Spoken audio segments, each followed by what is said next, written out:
Wake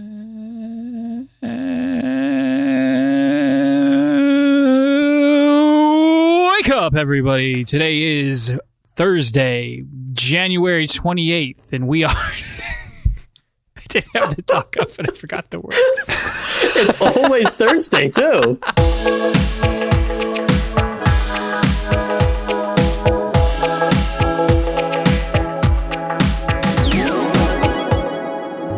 Wake up, everybody. Today is Thursday, January 28th, and we are Never Free to Play, a podcast where we talk about all the video games we wish we were playing. I'm one of your hosts, Karch Palashi, joined by my co-hosts, Jason Wright and Sean Mybers. If you decide you like us and you want to give us a short squeeze, you can find us at neverfreetoplay.com, patreon.com/neverfreetoplay, or on all the other social media where we are Never Free to Play. If you have questions, comments, thoughts, ideas, feedback, please send it to us at neverfreetoplay@gmail.com. Jason, how are you doing? I'm doing fantastic. Tomorrow's Friday. I work from home. I finally got my new desk set up. I'm like really stoked. I'm not sold on this microphone position, but I am sold on the desk position. So, are you sold on the position of that desk? Yes. Okay. But I do need to get another. You're gonna need to upload desk photos for the Patreon so everyone can see the behind the scenes magic. I mean, it's not that nice of a desk. It's a pretty inexpensive desk off of Amazon, but it was better than the free desk that I had before, which I greatly appreciated. It's just that it was time for an upgrade. Of course. Sean, what are you drinking tonight? I'm actually drinking mead right now instead of cider. What do you mean, I would have been drinking cider. So I kegged my cider. So I have entered. I have taken the next great step in home brewing, which is I went from having to meticulously put all of my home brew in bottles and bottle carbonate, which meant I had to measure out precise amounts of sugar and put it in the bottles, to saying screw that and putting it in a giant metal container and pressurizing it with CO2 and carbonating it. The only problem with that is a bottle fits in a fridge a lot easier than a keg. Sure. Mine's only like a 5-gallon keg. It's not like a huge keg. But I bought a deep freezer that I'm going to turn into a refrigerator. But I didn't get that done yet this week. I'm hoping to get that done tomorrow. And then right now I just have like a little simple tap. Eventually I want to drill a hole through the top of the deep freezer. And I'm going to run my tap up through it. And I'm going to actually get a little nice tap setup. And I will have a bar tap to sit there and dispense my draft cider. Because nice. I'm bougie. So with a deep freeze, it seems like you could possibly fit more than one of those 5-gallon kegs in it. I can fit a minimum of 2 and possibly 3. Nice. So I'm going to do some experiments and figure out just how many I can fit, and then I'll make sure whatever tap setup I get on the top has enough taps. How tall are these kegs? Because potentially you could get 4 in there if you built a shelf in the middle that was like removable. So they're long, vice wide. So they're like 20. I think they're like 27 inches tall, but they're only like 9.5 inches in diameter. And you want to keep them upright because they're designed so all the fluid goes down and gathers in the like a bottom center point, and that's where it pulls from. I trust your engineering. I was just brainstorming. We're gonna have a full bar to enjoy by the time we're able to visit you. That's the plan. I told Katie too that I would figure out how to do a nitro setup, and if because she makes her own cold brew as well. But then you can get smaller ones that are like 2.5 gallons, and I told her I'd get one of those kegs and I'd figure out how to nitro it, and then she could have nitro cold brew coffee off tap. Sweet. What is nitro? So like Guinness, has like that velvety head as opposed to like normal carbonation. I see. Gotcha. So they get that by doing nitrogen instead of CO2 because nitrogen creates finer bubbles, and so it gives it a more. It's usually described as a velvety. Well, the same like think about Guinness, but coffee instead. Like the head on a Guinness is what apparently that's a popular thing, at least in some places, to have like. Yeah, I could see that being tasty, but I could also see myself hating it. I'd have to try it. There's no way I can know ahead of time. Well, I'll try to get it set up for you before. Please, for me, not for her. For me. Yeah, no, 100%. We already know about the sacrifices I've made to be on this podcast tonight. Indeed, we have. All right, Karch, you got anything going on this week? Probably. I can't ever remember. Fantastic. Karch has no life. Housekeeping. Outside of this. Like, sub, follow. We are at Never Free to Play on all social media platforms, primarily Twitter. Obviously, if you're on YouTube, give us a thumbs up, give us a sub. If you're listening on podcast services, go ahead and press that subscribe button. Looks like we have one shout out, but it's not mine, so I'm going to let Sean do this. Yeah, so I just got a quick shout out. The fact that I do this podcast came up on my financial disclosure review that I apparently have to do every year because of my current position in the Coast Guard. And my command and several other people at my command now know that I do a podcast. And some of them said they would come and either listen or watch it. So, hi, fellow Coasties. Yes, I am indeed this weird. You should not be surprised. It's on you. Welcome. It's your fault. We have some new lovely NFers. Great. Of course. Lovely as always. Support from our armed services. The forgotten one, but our armed services nonetheless. Absolutely. All right. Corrections look like they're all Karch this week. So that's right. So we couldn't Go remember for it. the director / creator / creative mind behind the Nier series. It's Yoko Taro is his name. And then I also I was feeling guilty and I had some heavy weight 2 weeks ago. I think it was 2, maybe 3 weeks ago. I don't remember anymore. It was 2. 2 weeks ago. I was very harsh about Pokemon Snap and people who might enjoy Pokemon Snap who are over a certain age, and I regret those words and deeds. I still think that, people are probably going to let their nostalgia blind them to what will probably be an incredibly mediocre game if the Pokemon franchise has taught us anything, but maybe just a step too far. That's all. I regret nothing. You shouldn't. It's just that You should hold true to your convictions, Jason. Mine I simply will. changed. Great. All right, News. let's get in to some news, and boy howdy, do we have a lot of it. What seems like an eternity ago, Xbox Live gold prices doubled just like that, and people hated it. And literally within 12 hours from that point, they did it like in the middle of the day on Friday, the day after we recorded last week, and then I saw it the next morning, but by 12 a.m. Eastern Standard Time, they had already rolled it back. And they also announced that free-to-play games, so something like Fortnite, would no longer require gold. So you could actually save money by dumping it if the only thing you ever did was play Fortnite or Apex Legends or something like that. Sean, you pay for Xbox Gold. Well, so How I did you pay feel? for I have Game Pass Ultimate. So Game Pass you Ultimate do have that. Okay, has okay. gold incorporated in it. I will say for years I got my so because the big thing that went up in price was they did away with the being able to buy a whole year in one go. Right. Which ends up being it's half the price if you were to pay it monthly. Or I think if you were compared to what you would get if you paid it semi-annually. So I did that for years. I used to pay for it. I used to give my little brother that for Christmas for years to be like, all right, keep playing games with me. Here, have Xbox Gold for another year. I would have been very upset. Now though, I mean, I suppose I should be upset because Game Pass has no option to buy in bulk. You can buy it 3 months at a time, but it's still $45 and it's $15 a month. So there's no saving for Game Pass. Right. And I mean, I have no doubt this whole thing was trying to push people towards getting Game Pass. Agreed. Now, if that was their goal all along, which it probably was, or at least partially, aside from also, hey, we could just make twice as much money on this, why didn't they just cancel Gold and force people to buy Game Pass Ultimate? That would have been the consumer friendly thing to do, especially if you were to have kept Game Pass at the same price. Right. And then they probably could have even within 2 years raised the price of that package a little bit. Oh, they I'm will not really regardless. That's going to happen. Sure. Yeah. So I'm not really sure why they did it that way because every move Xbox has made for the past few years has been super pro consumer.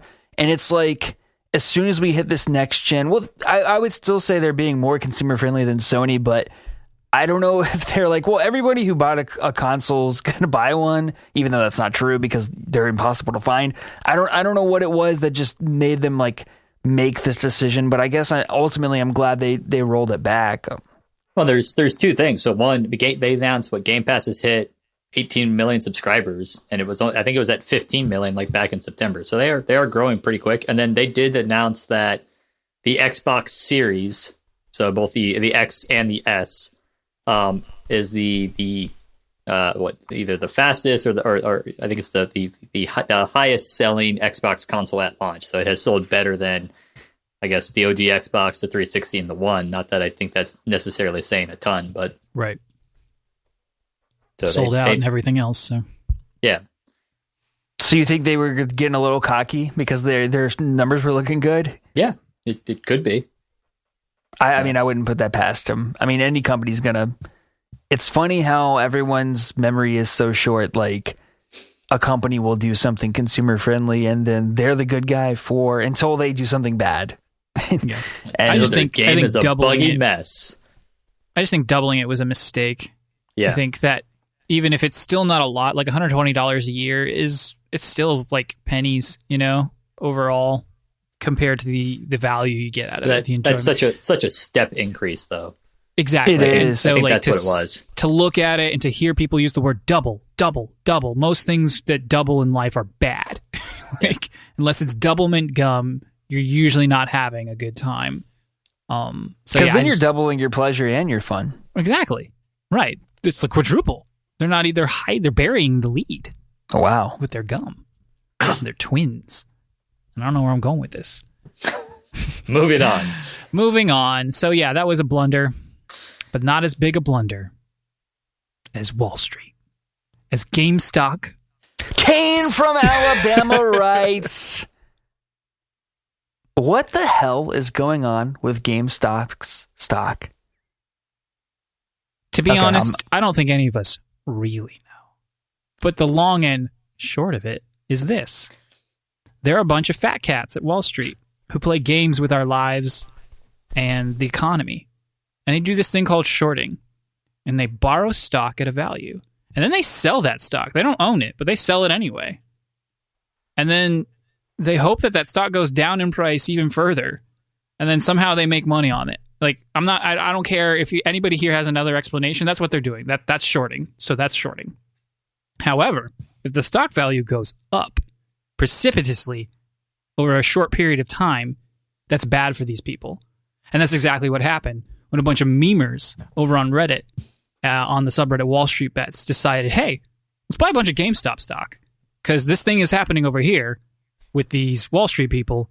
And if we buy a bunch of GameStop stock, we'll all be filthy rich when they have to pay out, because essentially that's what they're doing. They borrowed stock, the price goes up, now they have to make good on the borrowed stock and basically pay out the difference. And again, as it just rises astronomically, GameStop was in low double digits before all this nonsense started happening. Well, it was around, March of last year, was at $5. Yeah, a stock, $5. That's share. when I made the joke. I don't know if I made it directly to Jason or I thought about it in my head, but I was like, I should just buy some. Not a lot, maybe just $100 worth. I should just buy $100 worth because I knew GameStop wasn't going under. Like, know. Go ahead. The hedge fund guy who was played by Christian Bale in The Big Short, he did buy GameStop stock when it was at $5 because he said, I'm sure for him, with the amount of money he's playing, you can afford to be wrong. But sure, he basically said, I think this is undervalued. I don't think GameStop is as doomed as people says it is. Or maybe he saw this whole excessive shortage thing coming that was going to blow up in people's face. I have no idea. But he bought some, and I have to assume at this point he's probably, once again, laughing all the way to the bank. Indeed. And they're going to make another awesome movie about it, aren't they? Oh, please, no more. I can't wait for The Big Short 2. GameStop. GameStop Bungaloo. GameStop 2 for 1. We'll work that in somewhere. Buy 2, get 1 free. But yeah, so the price was as high as 500 just like yesterday afternoon. And then Wall Street's been trying their best to kind of sabotage this effort. And as well as like the Robin Hoods, those various apps and services that allow just any Joe Schmo to start trading in the middle of the day. They call that day trading. You're welcome, Kane. But basically, it's preventing people from buying, and it's not just GameStop. It's happening with AMC and then Bed Bath and Beyond and a couple others. I don't remember. Yeah, Nokia. it's a whole list of stocks that are in similar situations where a bunch of these hedge funds have shorted them heavily. Yeah. So it's like these hedge funds have somehow leaned on the Robinhoods and those other types of apps to prevent everyday people or whoever wants to is a better way to put it, from being able to buy those stock and also ruin them on those other ones as well. But they can sell. That's what they're trying to get people to do. But they're not. They're holding strong. Because what happens is they can't buy, but Wall Street can. The hedge funds can because they have their own avenues. They're not going through Robinhoods and whatnot.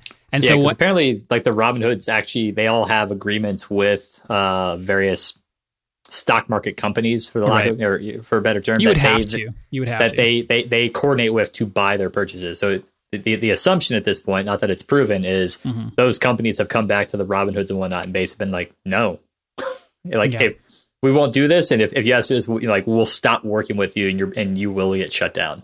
Right. It's all a bunch of nasty business. It should probably not be a thing that you can do, shorting in the first place. It sounds like peak capitalism to me. Like we're manipulating.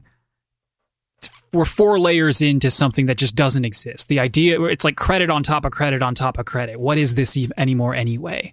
And then you get you get not rumors, because it's not. It's just one of those it's the worst kept kind of secret, basically, where these companies will, they will find a company like GameStop on the out and out, and then they will start their marketing media campaign to make sure that under no circumstances will the public or the trading peoples ever think that this stock has any value again, making sure that their bet isn't so much a bet as it is a sure thing. Right. And eat the rich. That's all I have to say. And I just wanted to add that I think everyone should go out there and grab some Circuit City and Radio Shack stock right now. And Blockbuster while you're out, yeah. Can't forget. I mean, and it seems like... And NFTP, get some of that stock. We're selling cheap right now. Still one Blockbuster. There is in Alaska. I thought they closed it. No, the Alaskan ones had all shut down. There's like one left in Texas or something. Interesting. Oh, yeah, okay. And they're renting it out as a hotel. You can just spend the night there. That's so funny. Somebody was talking about Blockbuster. What was it? The smell, though. It was like the smell of Blockbuster and how unique it was. Like there just wasn't a store that smelled like Blockbuster. And they're right. It was a great smell. We should talk about Blockbuster in a topic of the week sometime, because it's so game oriented. Great. But sure. Go GameStop. The funniest thing, like this is becoming such a thing. Like it was a meme, and then it was kind of like, all right, cool. This is kind of interesting, and now it's a really serious thing as we're like quickly peeling back the levels of corruption in American economies and other economies. I'm sure operate very similarly. But the funniest thing is, like, I would like to talk to GameStop. What the heck is going through their heads right now? Like, are they just sitting there like looking left and right? Like, what do we do? Don't move. Don't say anything. Don't do it. Is GameStop bought a bunch of their own stock, and when it skyrocketed, sold it, and then we're like, all right, so this is how we're going to exist for the next few years. Right. There is one guy. I will just bring up his. I'm not going to bring up his name because it has a very dirty word in it.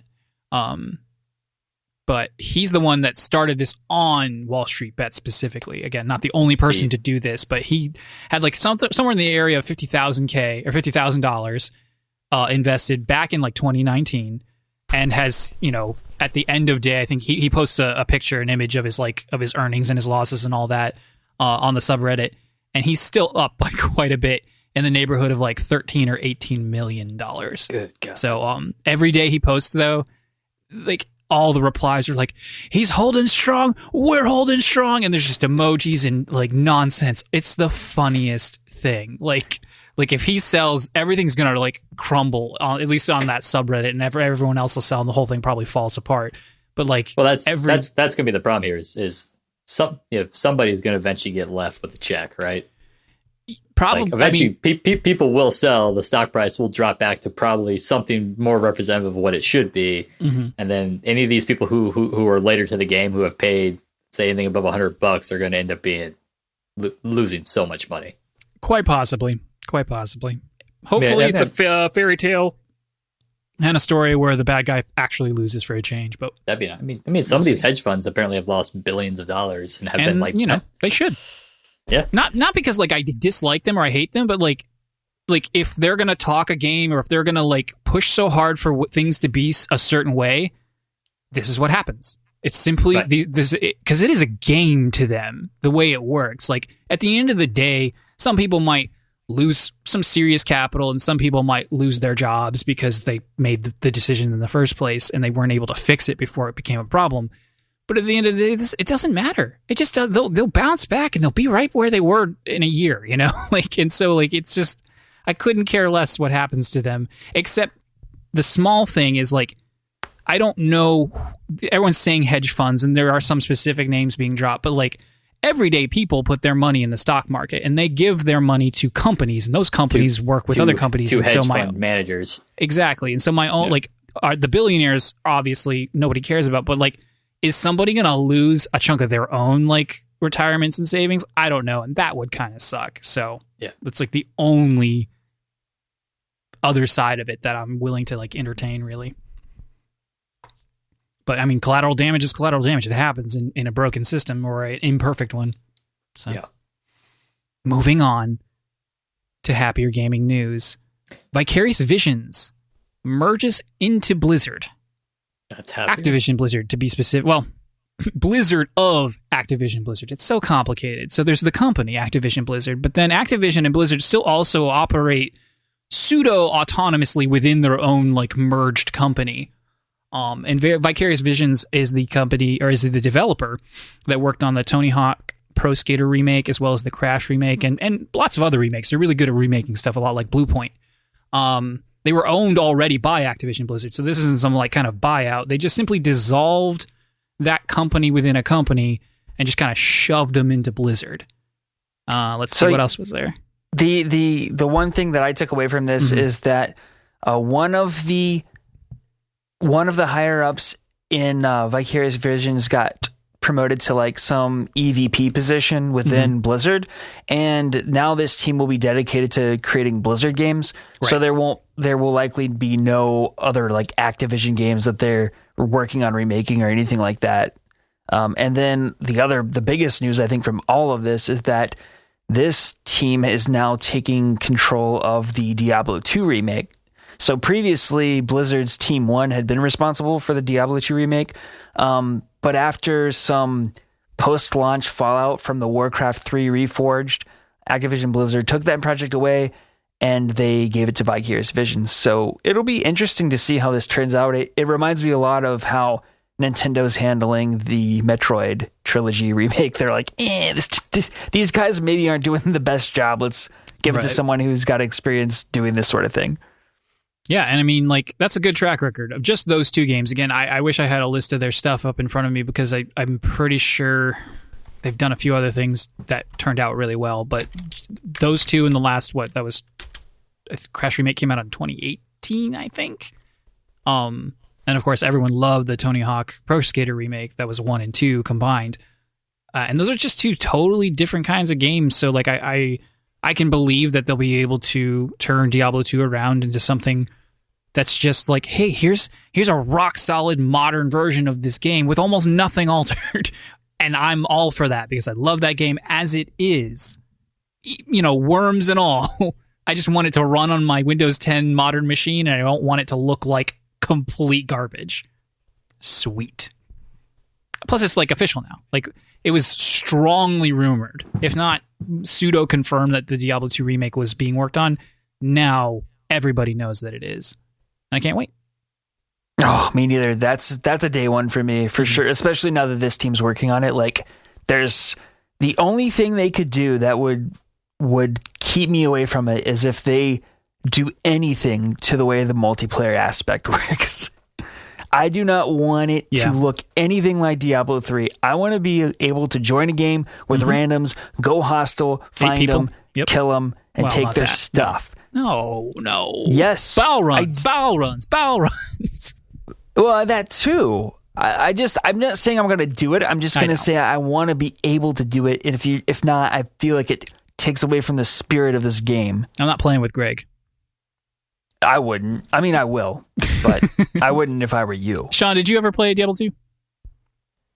No. Well, you'll get to now. Like 10 minutes. No, I take it back. I played like 10 minutes of Diablo 1. Mm-hmm. Diablo 1 is rough. It's fun. And it's like, it's a piece of little piece of gaming history, but it is a rough game. When you guys were all playing Diablo 2 was when I found Baldur's Gate 2, if I recall correctly. Sure. That sounds like it lines up timing wise. And I know you were also really into StarCraft, and He was. I played a lot, yeah. Oh man, that's such a good game. Such a good game. Both of those, StarCraft 2 and Diablo, or StarCraft and Diablo 2. Did they ever do a remake of StarCraft? They did. Oh, why don't we own that? That's a really good question. Probably because I would play it for like 20 minutes, not 20 minutes. I'd play it for like a week, 2 or 3 sessions, and then I would just probably never come back to it. And I probably knew that about myself, and so I just said, nah. I still have StarCraft 2. I never finished any of them. I never played StarCraft 2 because I think my laptop right now could play it, but it is on my list of like, I would like to, because apparently it was a great experience, even though it was essentially the swan song of the RTS genre. Right. Yeah, I loved 2. The base game was really fun. I have my qualms about where they took the story, but overall it was still really good. I have Heart of the Swarm, which was the next expansion, and then people really, really, really love Legacy of the Void, which is the final expansion. But I've just never played through it. I should put that on my list. Should go through it. All right, cool. Sean, let's hear about your Minish Caps. All right, so I got a few Minish Caps this week. The first one is Age of Empire 2. Going back to 1999, got an expansion this week, although the expansion was for the 2019 remastered. But Age of Empires 2 now has 2 new civilizations, the Burgundians and the Sicilians, as well as I think they added 3 new campaigns, one for each of those new races, and also a new Britain campaign. But the key, I think, takeaway here is you'll never be able to bet against anyone on Age of Empires 2 because you'll be up against the Sicilians. And death is on the line. You don't do that. Everybody knows that. Moving on, Kevin Hart has been casted as Roland for the Borderlands movie, which I only remember that they were planning on making a Borderlands movie, and that Cate Blanchett has already been casted as Lilith. So that's 2 of the 4 characters that you could play as in the first Borderlands game, and who have come back as NPCs for Borderlands 2 and Borderlands 3. I don't like either of those people. I am not confident about this movie at all. Never mind. I was mistaking Cate Blanchett with the other one, Kate Winslow. Winslet? What's her name? What's wrong with her? She was in Titanic, right? Yeah, I really, really don't like her. I find her to be incredibly annoying and obnoxious.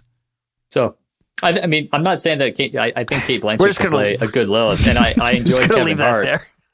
I'm just, I don't know, like, maybe I'll be wrong. Maybe it'll be the game that breaks the mold, but it just seems strange to me because Roland is like the straight man of all of any of the characters. He's the straight man, and then you now cast Kevin Hart, who's obviously not usually the straight man.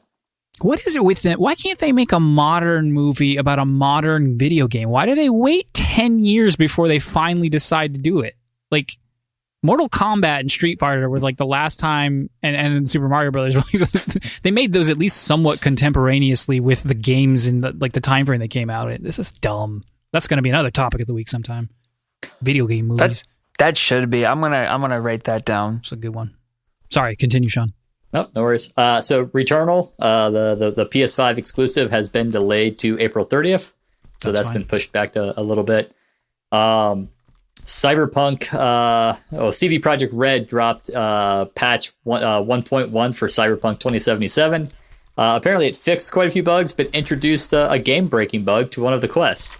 And then I think yesterday or the day before, from when we filmed this podcast, they dropped hotfix 1.11, which fixed the fact that patch 1.1 broke the game in some ways. 1.1er.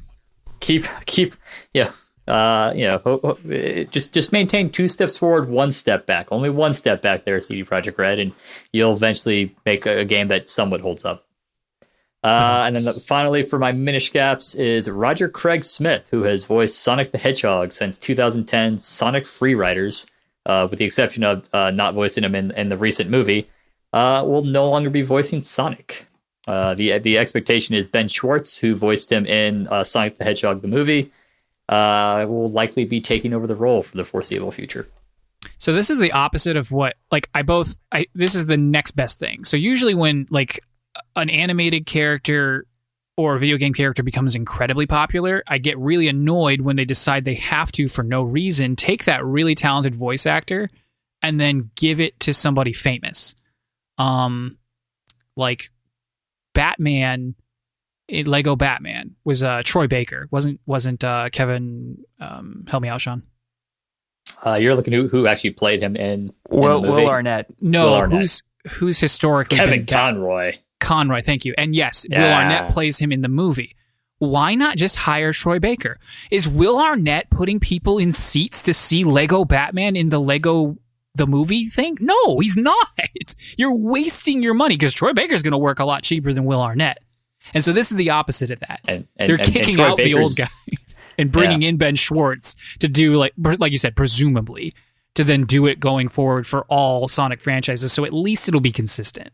But still, boggles my mind. Do you think this guy did this on his own volition, or do you think he had a little help making that decision?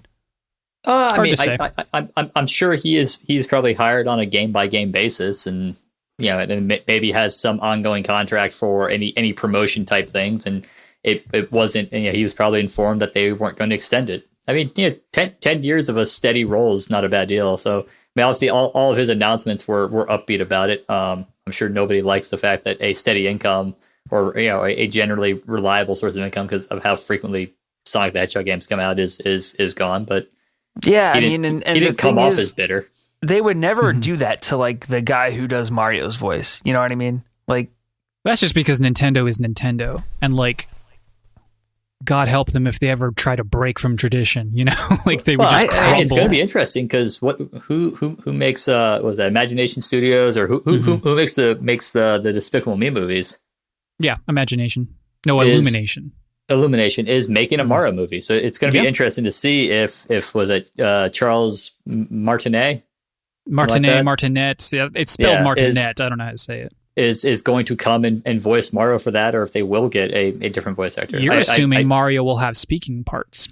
I was going to say, I can't even imagine what it would sound like if Mario talked in a full sentence. Like, what are you talking about? He does. It's a full sentence. It has a noun and a verb. Done. He says things sometimes in the Mario Party games. He speaks in the Luigi's Mansion opening. Here we go is a full sentence. Here we go. Mamma mia. See, like, what are you talking about, Jason? I will now perform the rest of the podcast in Mario. And then he talks about focusing on your thumb and how the nature of good. Oh wait, no, that's part of the next voice by the same guy. My bad. He's very talented and beloved. But yeah, the funny thing is, like, I don't even know if I know what Roger Craig Smith as Sonic sounds like because I haven't played a 3D game where Sonic speaks since. Well, he voiced Sonic in the Super Smash Brothers iterations. So anything Sonic said, he talks in that. I was gonna say I think he shouts something when he goes Super Sonic with his Smash Bros. Oh, I see. I did love Super Sonic, but that's my Minish caps for the week. Yeah, and it has been 28 days since Sean has played Skyrim. Congratulations! It's almost a whole month. Almost a whole month. Wow. Yeah, I almost played last night. Don't do it. So close. You're ahead of schedule on your games. Keep going. Yeah. All right. We here at Never Free to Play are indeed never free to play, but we like to talk about the games that we wish we were playing alongside the games that we do have some time to play. So, Jason, why don't you tell us what you wish you were playing? You stumbled on Jason's Gaming Gripe of the Week. It's my favorite segment. Yeah. So what I really, really wish I was playing, and what I said last week that I was going to be playing, was Hitman 3. What I didn't know when I said that, because anybody who listens knows I talked about the VR component that I was very excited to try out. As it turns out, Hitman 3 is an Epic Games Store exclusive on PC, which is not a big deal. I don't mind buying games on there. It's fine. But it is also VR exclusive on PSVR. So you cannot play the VR component of that game on the PC. It's a timed exclusive for 12 months. I've heard really good things about Hitman 3, but just given that I still have some of the DLC content for Hitman 2 left to play, and the fact that it's Epic Game Store exclusive until next January, and it probably won't be getting VR until that point anyway, I'm just going to wait. This is just stupid to me. Like, does Sony think that they have any shot of propping up PSVR at this point? Like, that ship has sailed, right? Yeah, I don't really understand that at all. I don't know how that happened. IO doesn't owe Sony anything in any way. Yeah, it's so weird to me because one, like I had like to me, I thought PSVR was basically I was done. In fact, I almost thought Sony said that they were. I mean, the fact that they're not putting out a new headset had kind of indicated they were moving on from VR. So for this to somehow be a PSVR exclusive, it's just like, what? Who made this decision? Is this because it's not on Steam? Does Epic have a way to play VR games? Like, I don't know how that works. They do, because at one point in time, Tetris Effect was an Epic Game Store exclusive, and if I'm not mistaken, you could play VR in Epic Game Store, but they do not have a ton of VR games in Epic Game Store. So maybe, for all I know, Sony helped with the development costs of the VR component because IO wanted to get into it, but they didn't have a way to finance it. Who knows what the back end deal I mean, is I guarantee, on that. no, without a doubt, Sony gave IO money to make it exclusive. They don't do that for fun. They absolutely took money to make sure that only one person would be able to run this thing they spent time on. That's just how that works. Well, now, back to Sean's question, why? I don't know. Yeah, it's just, this is pretty common with AAA VR content, I've noticed, because when Skyrim VR first came out, it was exclusive to PSVR, and the same is true for the Borderlands VR. And I want to say those may be the only two offhand, but my point is that it's interesting. Maybe it's really easy to develop for. I'm not sure. I really don't know. I mean, you kind of paint yourself into a corner doing it, in my opinion, because of the control interface. You're using those controllers, like, what are those called? The Move controllers from the PS3. Yeah. I mean, that's the main way that you got a VR headset that's now essentially a generation behind, and you got controllers that are 2 generations behind. Like, it's weird, but I'm sorry you can't play it. That does suck, I mean, I could play it, but I don't. I want the VR experience.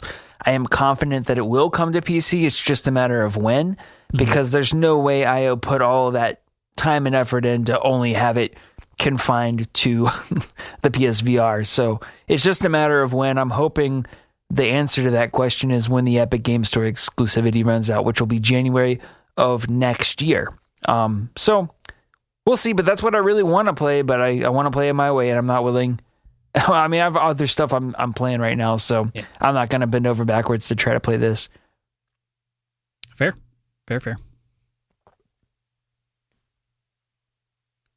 What about you, Karch? I was about to say, be polite to introduce the next person. Thank you. It's my turn. It's time for me to go. All right. I actually have quite a few things. I didn't expect to have anything. But all this Resident Evil talk last week, and a little bit into this week as I listened to the podcasts that I listened to talk about the showcase, makes me want to play Resident Evil 7 because it does seem to tie into 8 a lot, and everybody seemed to like it, and it's the latest one that's available. And so that's nothing much to it aside from I want to give it a shot. What platform? PC, PS4 for sure.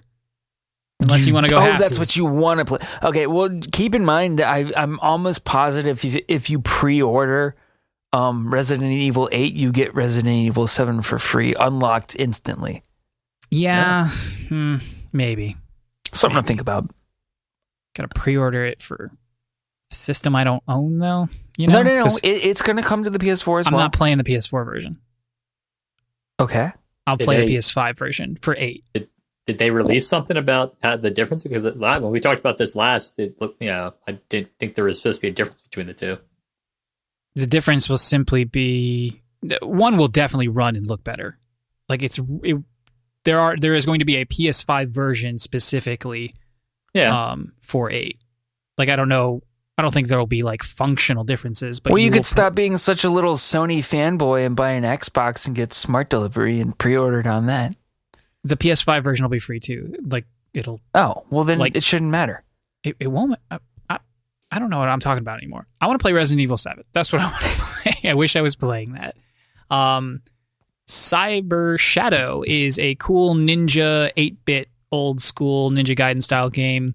Not by Yacht Club Games. I was wrong about that. They're publishing it. There's some other company who developed it. I forget their name, but it's reviewing well. It's real short. People say it's only about 5 to 7 hours, depending on how good you are. That is my ballpark right there. It's $20 on the Nintendo eShop, so presumably $20 everywhere else as well. It's on everything, so I could, whatever you want to play it on, I would play it on the Switch.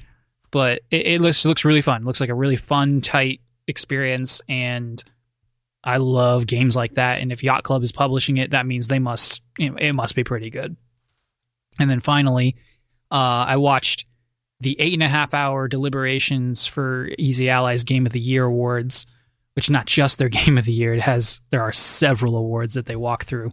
But there's one amongst the allies that was mentioned over and over and over again. And that's 13 Sentinels Aegis Rim, which is basically a visual novel. It's a Japanese game. It does have some like RTS like combat elements to it to kind of like break up the monotony of the people talking and walking around and stuff. But no joke, people are calling this like one of the best stories, the best narratives of 2020.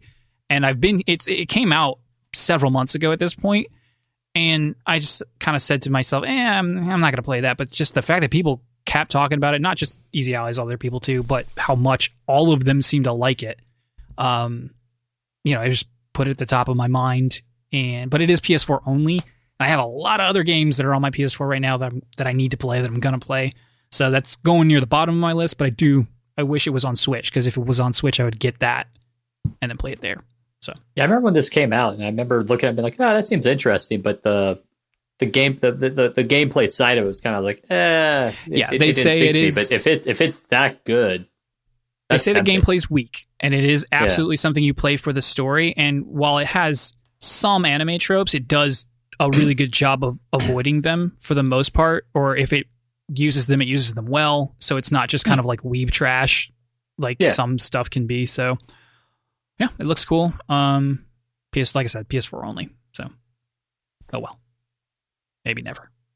Sean, what about you? I'm kind of looking for like I have an urge to play like a light game right now. Like like if Stardew Valley 1.5 were to drop on the Switch tomorrow, that would be perfect. Like that's enough new content I go sink my teeth into, or like I could use like another Sakana of Rice and Ruin game, because I need something that's not quite as long and as deep, but just something to play for a little while.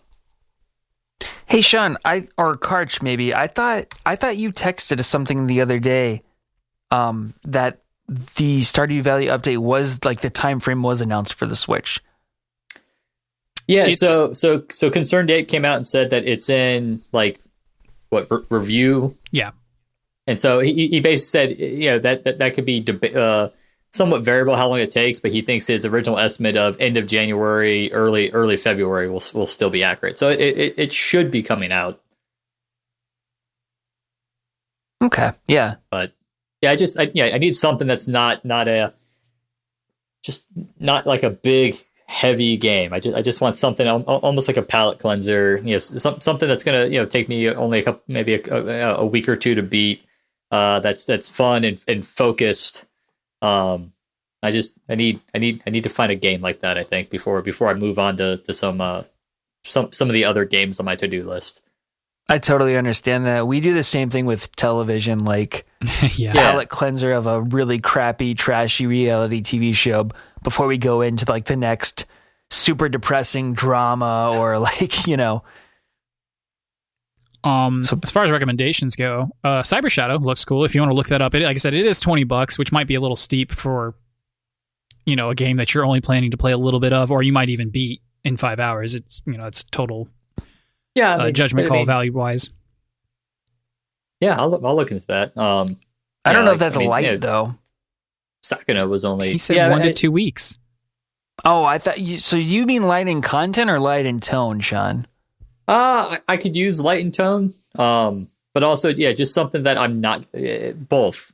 Something I'm not gonna have to bury a bunch of time into, and also like I don't like now would certainly not be a good time for me to decide to go play The Last of Us. Like I'm just not I'm not there right now. What about the Messenger? We have it on our Messenger's game very shirt good from us, and it's so like the thing I love about it is it's so campy and it's so nostalgic because. It's like, and usually I think when games try to be funny, it comes off very corny, but they pull it off so well in the Messenger. Yeah, I'll look into that. Who bought that? You bought that, right, Jason? I think I bought it, but Sean, I think I sent you my stuff, and if he's got it. Misplaced it, that's on the Switch too. Yes. Oh, perfect. And then 2 more recommendations. This is a little meatier time wise, but not light. But light it's not heavy. It's not a heavy game. Ori, both the first and the second one. It's true. I could bump those up. And then Undertale. I have purchased that on my Switch, and Undertale's very short. It's maybe 4 hours. It has a multiple playthrough thing, not unlike our favorite game, Nier, but it's nowhere near as long. Not even kind of close. So even if you were to somehow get through all 3 of the endings, now the major ones. What's the premise of Undertale?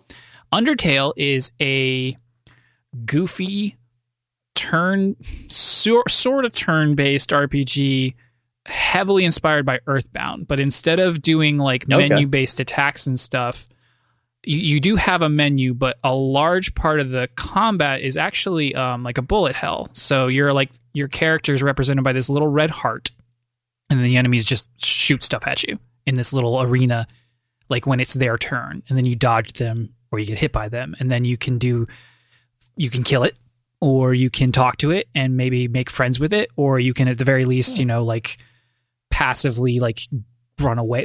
It's a game about making decisions. It kind of like turns the idea of what it means to be an RPG and the protagonist and what is a monster on its head.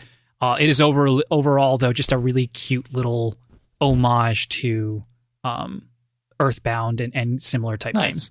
Yeah. Okay. Yeah. No, those all sound pretty good. So yeah, I'll find one of those and maybe play one of those. Cool. Thanks, guys. You're welcome. All right, that's what we wish we were playing, but we have actually been playing things. Jason, I am excited to hear what you have been playing. Mario Kart 8. Me too. Are you serious? No, nice. Yes, I am serious, but we literally only played it. We played one like Grand Prix. Me and my family, that is my wife and daughter, one night 2 nights ago. Now I feel left out. Yeah, you should. You suck. I'll just say before you get into yours that I am way worse than I expected to be, even on 50cc. I did not do as perfectly. I still came in first. I don't understand. You can hold the gas pedal down and win 50cc. I did win. I'm just saying I didn't. I fell off and I took turns way wider than I was just like rusty is what I'm saying. I gotcha. Way rustier than I ever would have expected to be. Like I felt old. The thing is once you memorize those levels, you can run them so much better. And I think that's like the thing when we were kids is we sit there and play over and over and over and over, like I'm doing right now with Luke. And when you memorize it, you can fly. Yeah, I expect to play a lot more of it in the future though, because they both had a good time. Did you try to make Juliet get into first place like at least once? See how hard that is? I did. The next couple races I did try. But she at one of them she was doing really well. She was in first at the beginning, and then she stayed in like second and third for like all up until the third lap, and then she got hit like twice. And she can't recover. She doesn't know how to like actually play yet. Luke would probably beat her at this stage. I don't know. He stopped in the middle of one of the maps because he found some skeleton turtles and he just wanted to hit them and they'd fall apart and then they'd come back together and he'd back up and he'd hit them again. And he That's did that. adorable. He was on the first lap when I finished the race. That's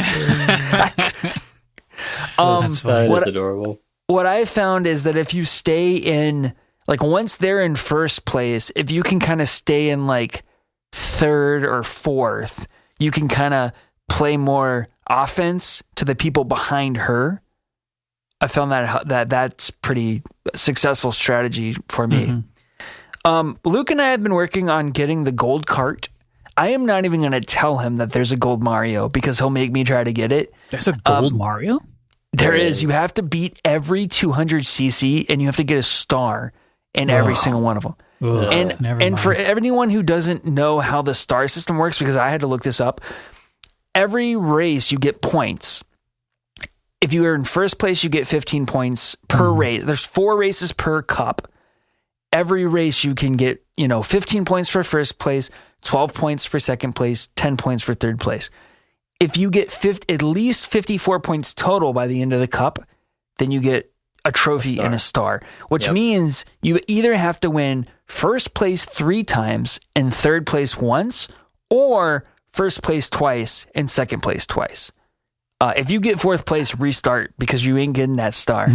And Luke and I have been trying to do to get the gold cart, you have to get a star on every cup in 150cc and every cup in mirror. Oh. It's hard, yeah. So Luke and I have been knocking out the 150cc, and then after he goes to bed, I've been doing mirror by myself because I just want to get it so we can be done. He wants to unlock it so bad, and he doesn't understand what we're trying to do. He thinks if he gets a star as an item, then we've done what we needed to do in the level. So cute. That's adorable. So cute. Anyway, so that's enough Mario Kart 8. I've also been playing God of War. And I thought you might be excited. It's really good. Like, I am really enjoying it. I am between 2 and 3 hours in. I don't want to get into spoiler territory because I know Josh is playing it, and so I was about to say I want to, but if he's playing it, I will refrain. That's fine. Yeah. So, but what I will say is I've talked to him a little bit about where I am. So for you, for the purposes of you two, I'm just a little bit past where you get your first runic weapon unlock. Okay. Obviously, this is a tremendously successful game that everybody loves, and there's so many amazing things about it. And so there's almost nothing I could say like that hasn't already been said in terms of what's good. But looking at it with a critical eye, obviously this game was 2018 and now we're in 2021. I do, playing through it this time, see some of the seams that I didn't see when I went through it the first time.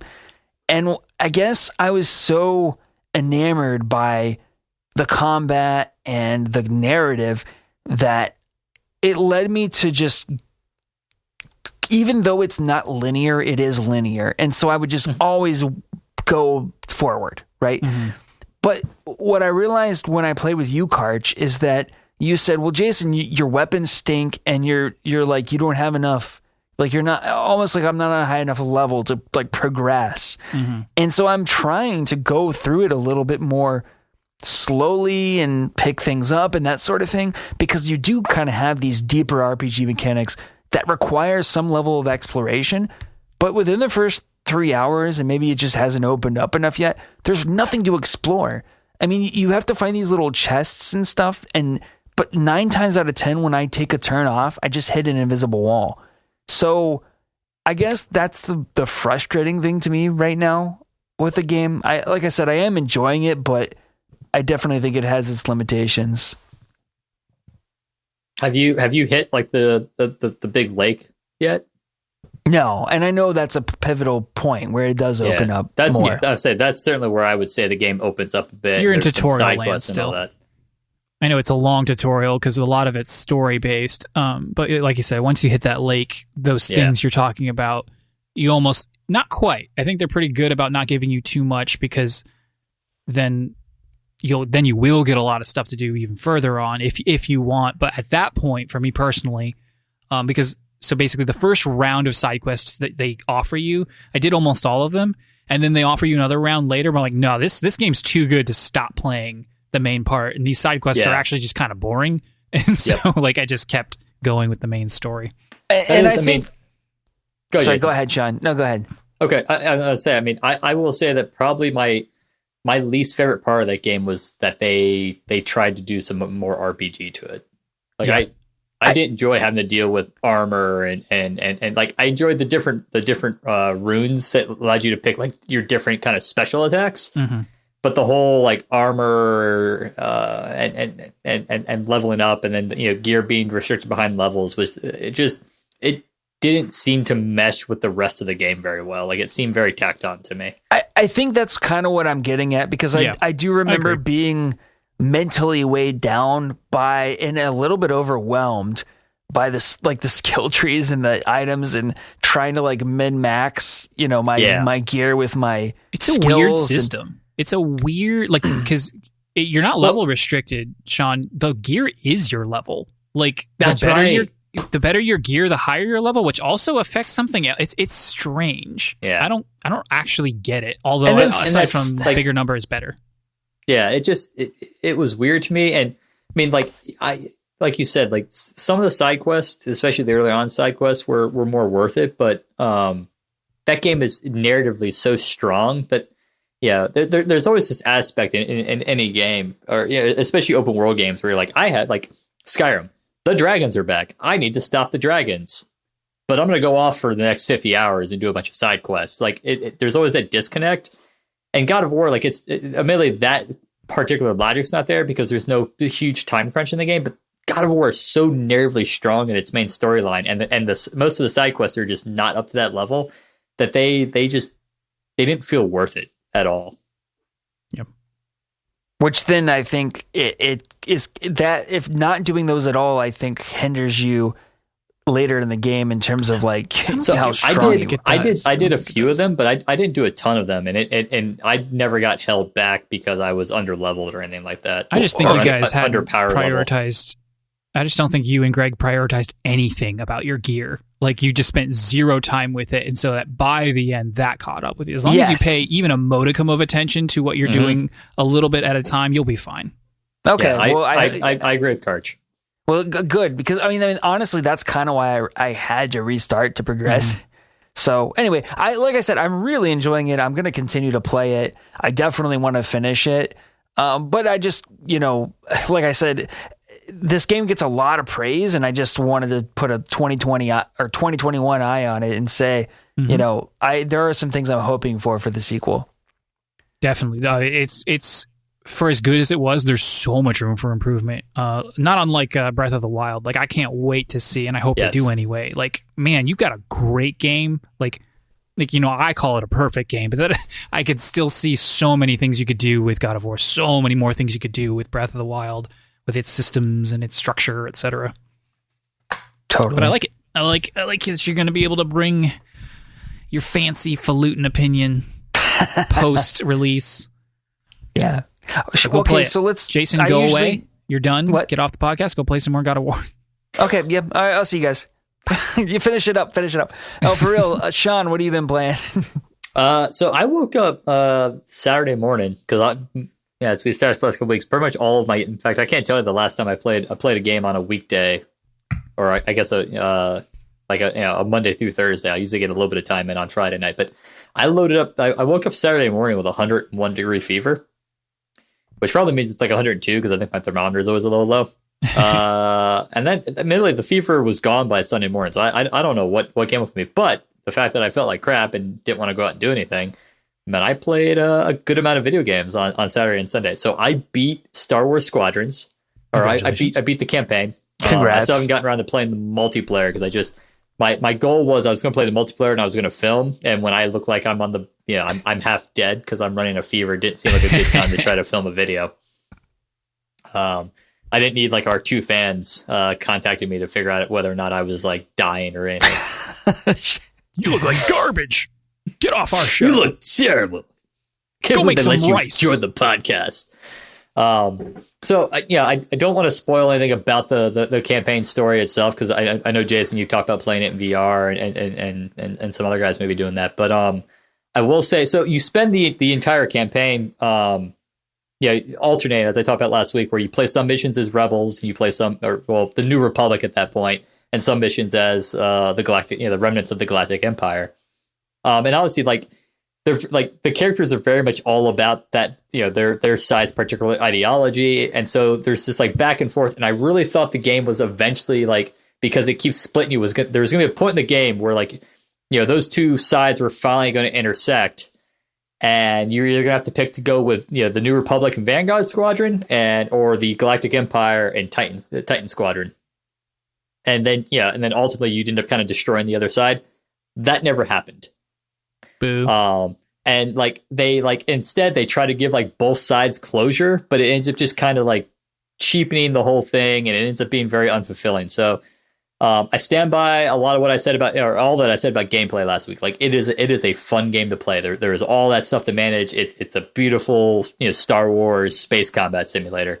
But the campaign came up short, and really suffers from the all right, you guys got to play in Star Wars, but apparently you weren't allowed to do anything worthwhile. And also, even with the stuff you created, you didn't want to potentially wipe out one side or the other because you were worried, I guess, about making a sequel or whatnot, and people being upset that their side got destroyed. So it was a very kind of compromise and therefore somewhat ruined campaign, which was a bit of a bummer.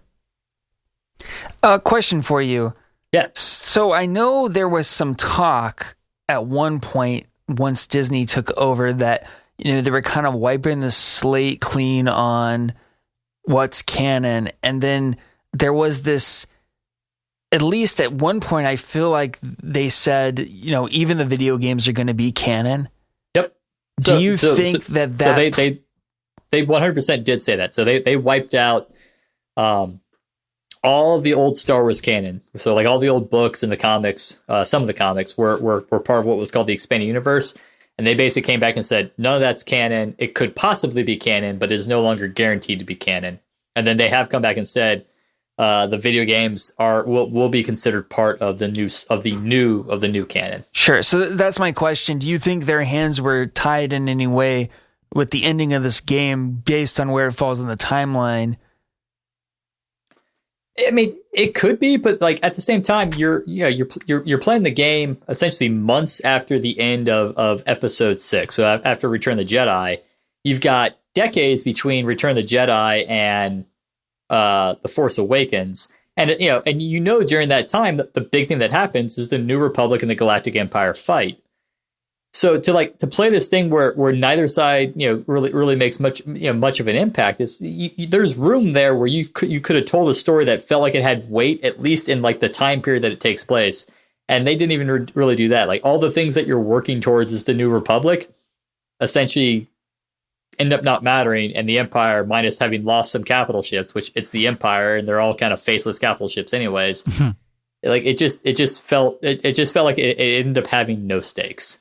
Sure. And I do feel given where it occurred in the timeline, you could have added some stakes at least within that particular time, that the agency or the time period in which the game occurs. Yeah, that makes sense. I feel like because they forced you to play both sides instead of picking one and playing all the way through and vice versa, they should have just made both sides have a large loss of some kind.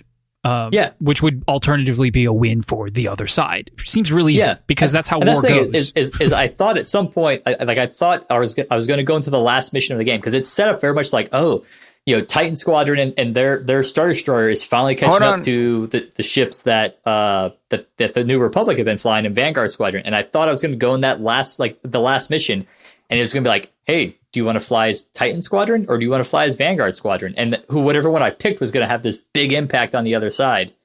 And then they didn't do that. You play both sides, but Titan Squadron does their thing and kind of has their closure and flies off, except the closure ended up actually being a ruse.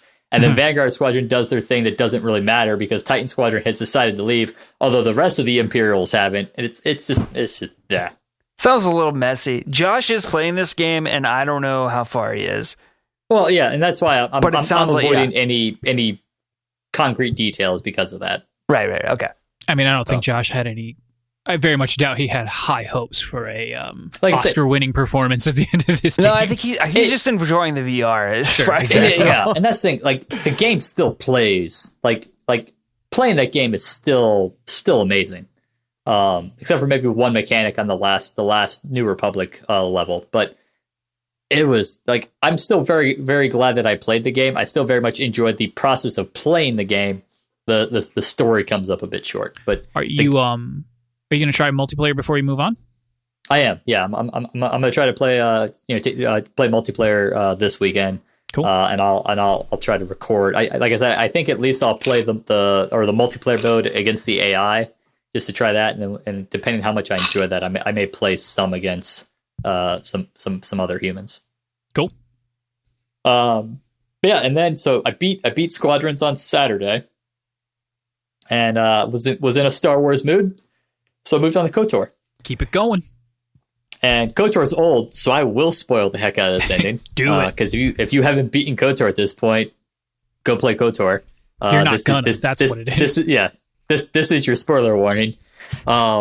So I played before last week. I was up to the point, or before I taken a bit of a break and played some other games. I had 2 of the 4 star maps you had to find, because that's the big thing you're spending most of the time game is trying to run these star maps down. And so when you get the third, after you get the third, you get captured by Malik's Sith fleet. And in the process of escaping, Bastila, who is your kind of been your Jedi companion and to an extent kind of mentor, even though she's a fairly junior Jedi, she gets captured by Malik, who's the head of the Sith fleet. He's the Dark Lord of the Sith. But also you find out in this piece, and it's the big reveal of KOTOR, is you've been Revan all along, and the Jedi wiped your mind. So you were the Dark Lord of the Sith, who was Malik's master beforehand. And so I had played this game largely, like occasionally doing a few getting some dark side points, because it has this dark side light side point system, but was like probably above 3/4 of the way up on the scale, therefore pretty high light side. And then the moment my character found out that they were Revan, morality went out. It became screw it morality, and a lot more evil decisions got picked. Still some good decisions, but they were all very much like I picked decisions on on this role play that my character was now questioning. What they knew and who they were. And so you eventually get very near the end of the game. You find the last star map, and you're going to go find the Star Forge, which is this big ancient space station that Revan and now Malik have been using to build this giant Sith fleet. And you're working on you crash land on a planet, and you're working on being allowed to escape the planet. You're at this temple, and Bastila shows up, but Bastila has been turned to the dark side. And so she's like, I serve Malik now. Let's fight. And so you fight her with your 2 other Jedi companions. And then you wear her down, and she's like, "Oh, you're stronger than I thought you were. Clearly, you should be the Dark Lord of the Sith." And I was like, "Yeah, you know what? Yeah, I should be the Dark Lord of the Sith." No, but that means you had to kill Jolie. I did have to kill Jolie. Oh, it's the hardest part. So this is the second time I played this game. So I obviously played total goody two shoes when I originally beat this game. So I knew how this game ended if you played good, and I was like, "No, I'm gonna be Darth Lord of the Sith." And Jolie was like, "Nah, man, don't be Darth Lord of the Sith." And I was like, "Shut up, old man." And then I killed Jolie and the other Jedi in your party. And then Bastila and I went back to the Ebon Hawk, and Karth ran away. Like a little and I made Zalbar kill mission. Oh, that's so good. And then he's like, "What did I do?" And then he tries to kill you, but you just kill him right back. He didn't. Like I had her.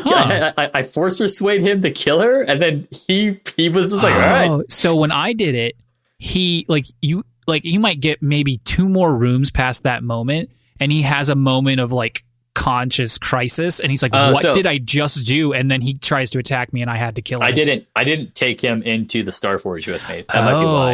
Okay, I did. That must have been what it was. I started going down the Star Forge, and I'm like, man, I should have brought Zalbar, because I brought HK 47, and he's great, except when you're fighting a bunch of freaking dark Jedi that can reflect blaster bolts, he's useless. Yeah. And I was like, man, I really wish I had my one other good melee character, because, I killed the other 2 Jedi in my party.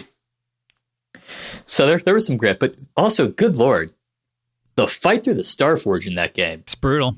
It's a really it's hard. brutal. Like, you talk about the RPG joke of like, I'm never going to use this potion, or Kotar's case, this med pack, because I might need it later. Yeah, I hope you saved all your med packs and your advanced med packs and your clinic kits, because, or your life kits, because good Lord, they throw enemy after enemy at you, and like you need all the healing you can get. Also, it didn't help that I had basically stacked up full on, like, killing everyone basically turned me dark side at this point, and therefore all the light side abilities cost more force points, which means healing me now ate up like all of my force abilities. Yeah, it's rough.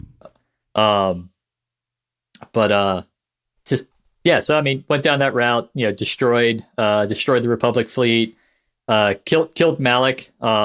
It took me a while. I completely forgot how to deal with all like the people, the people in the pods, and eventually realized I could drain them for their life, because I was now also a Sith, and that made Malik a pushover. But had a lot of fun playing KOTOR. I agree with everything you said last week, Arch. It's an old game. And its style of storytelling and some of the quality levels are representative of the era and the stage gaming was at that point.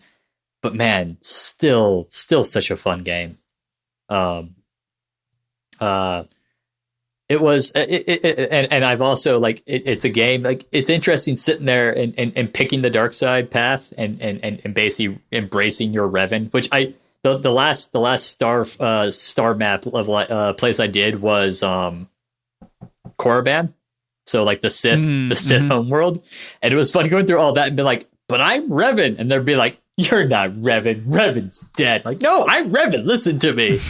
and none of the Sith, like the Sith teachers and whatnot, be like, nah, you're just trying to pull our leg.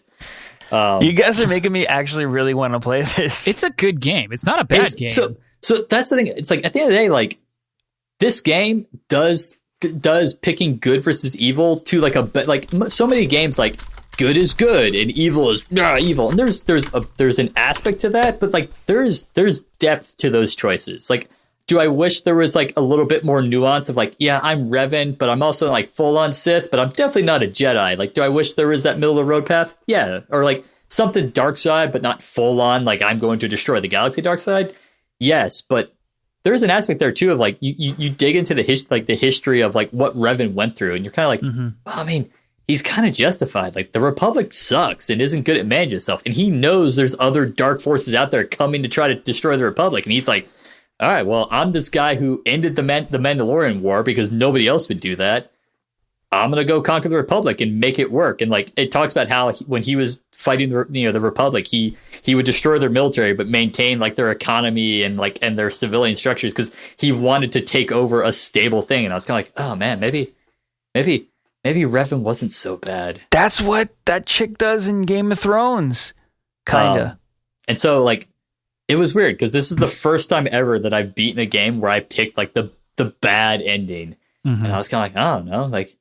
He's not entirely wrong. I mean, it takes a hefty dose of ego to be like, no, I'm the one who's going to save the galaxy. Sure. But he's got a reason to believe that. Like he's the one who ended the Mandalorian Wars. And right, man, you're gonna like really? KOTOR too, man. It's got a lot more of that nuance. I mean, I'm probably misremembering, or rather, I probably got some rose tinted goggles on a bit, but it is for a fact a more nuanced game. Just maybe not as nuanced as I'm hyping it up to be. But it was.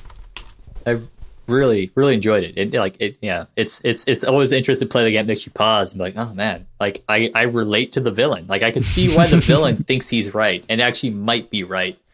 So, I'm gonna get my light game in, and then I may totally jump over, especially because I'm now 2 months ahead of my schedule. Yeah. I may just get my light game in, clear my palette, and then go jump into KOTOR 2. Strike while that iron's hot. Yeah. It was fun. So I've gushed enough on a almost 20-year-old game. Karch, what have you been playing, man? Well, I haven't been playing Fell Seal, Arbiter's Mark, because last week, if you were listening, I talked about how I was starting to feel a little lukewarm to it, and I kind of just talked myself out of continuing it. So I deleted it. It's done. It was fun while it lasted.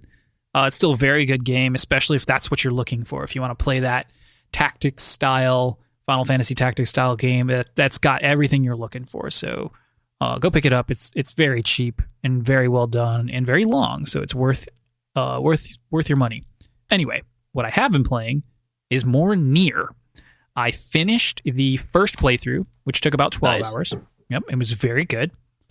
I then started and completed the second playthrough, which was about another 6 hours.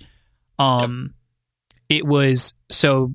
I mentioned a bunch of stuff last week. The main crux of the first game, it's a pretty standard fare, third-person, action-oriented combat. But there are these moments where you get a glimpse into what the 9S character, who's like your companion, is good at, which is hacking. And hacking is represented in this little mini game where you're this little triangle and you shoot little beams at these little balls who are also shooting beams at you, and it's just like a bullet hell kind of situation. Dodge and shoot, dodge and shoot. None of them last for more than like 20 seconds. They're supposed to be really like micro situations. Second playthrough, you're playing as this character. The same exact scenario. So it's everything you just went through, but he's there too, and so you're just doing it from his perspective. He's not as good at fighting though, so you're going to want to hack into these enemies, and what happens is when you hack into them, they blow up. And of course they die, and they do explosion damage to the enemies. And that's it. The little music while you're hacking is fun. It's all like chiptune-y, computery, and it phases in and out of the music that's happening during a fight or a boss fight really well. I will say the hacking got old after 6 hours because there's just not enough variety. There is a very limited, there's like 20 of them, but there's still a very limited number of little hacking mini games. And some of them suck. They're just not fun. And so you kind of like, you can die to it and you take some damage back in the regular game, or not the regular game, but in the real world, your character. And then you just go hack back into them and it'll serve you up a different one. And that might be one you're better at. But they were all like this, even except for some very specific situations. All of the hackings were the same, no matter what kind of enemy it was, or even if it was a boss enemy. Only a couple boss enemies had unique hackings. And so I wish this playthrough, this thing, had been shorter. Like, it's still 6 hours but the problem is it's the same thing you just did with some minor tweaks, and those tweaks being like cutscenes or little story bits that are very important and very awesome to hear and see and experience. But if they had just hopped from like major set piece to major set piece without making you just play the game again, I would have been okay with that. Yeah, I'll be honest. I took a pretty lengthy break, although I think it was somewhat driven by a patrol, but the 9S playthrough is where that game lost me for a little bit. And then my friend had to kind of hype it back up for me to go back, power through the 9S and then finish the third playthrough. Gotcha. Well, I'm glad I already had a friend pre-hyping me, because I couldn't say what I would have done if I didn't know that there was more on the other side of this and to just kind of get through it. But I did get through it. And it was the ending, the last quarter of this is very different because of what happens in the story. And so you're not it's a completely different experience. And so that part was good and great. And it was a nice way to end it. And then I just assumed that the next part would be another perspective, because there is this one character that pops up and you kind of know that you're going to play as that character, or at least be far more involved with them, because they're almost completely uninvolved with that story. Yep. And I was kind of right, except it keeps going. The game basically gives you season 2 of Nier Automata. It even gives you a trailer at the end of the credits. It does. I forgot about that. And I'm like, wait, what? And then it drops the title card, and it just keeps going. It's like a sequel built into the game. You didn't have to wait for it. Here it is. Here we go. I don't know how long it's going to be, but it's all new. It's mind-boggling, because there are a few like big story drops at the end. Like, some of them were like like I half predicted, but I didn't quite get them right. But it didn't mean much at the end of the day. But I think now it's going to mean a lot more once I dive into this. But I'm still on this roller coaster. I'm going to see it through. But I'm loving it. It's great.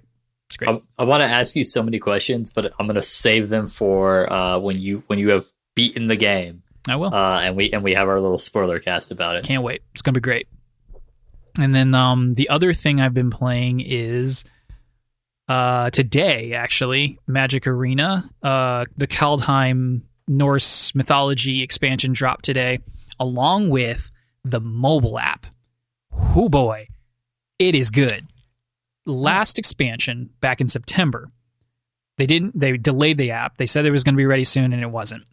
And then not only did they delay the app, but the main client on PC, which was the only other place you could play, was just down for like 2 to 3 days. Not completely. You could get in, but it was like you couldn't get in. You couldn't do anything. You could play a game. Things were laggy. After a match, you'd get a black screen. You'd have to exit the client and get back in. It was a total mess. Just a crap show. This one, flawless. A flawless update, launch. Everything's been quick. I haven't had a single hiccup on the phone or on the PC. So just to that, it's been awesome. The only other thing I'll say, aside from that I opened a bunch of packs and got a bunch of cards, is that I had saved up these tokens to play what is called a draft. And if you don't know what a draft is, basically, and people do this in real life too with the actual cards, you get a bunch of packs and you get a bunch of people, like a lot of people, like 7 people.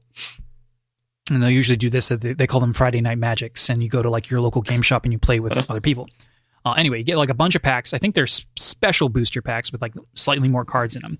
You open up one, you pick a card out of it, you pass the pack. Everybody does this, and then everybody passes their packs around until you've all taken a card. And so what you're left with is somewhere in the neighborhood of 50 something cards, and then you make a deck of 40 out of those 50, and then you play each other. Online, what happens is it's a best of one, so you just play one match, and then you either win or you lose. You get 3 tries, basically. So you have to hit 7 wins before you get 3 losses. I am normally terrible at this, and I will only say that I did so well because I did it first thing before anybody who was good got home from work and was able to play. But I got 7 wins before I got 3 losses, which is as good as you get, and you get the most. You get prizes, you get the in-game currency and the packs, and this is how you go infinite. If you're really good at drafting, you get to keep the cards. So when you're opening them, you get to add them to your collection. But on top of that, you get the currency and more packs to get more cards. So if you're really good at this, you get more currency than it costs to participate, and so you will eventually net. And again, the people who are really good, they're just paying play this you all the time. What? They're paying you to play. Exactly, they're paying me. So, but no, this is the first time I've ever done that, and I was really, really stoked. Hearthstone had a similar thing. Ironically, they called their draft Arena, and I never got you had to do 12 wins in that one, and that's insane. So yeah. Do you not get to keep the draft cards if you don't win?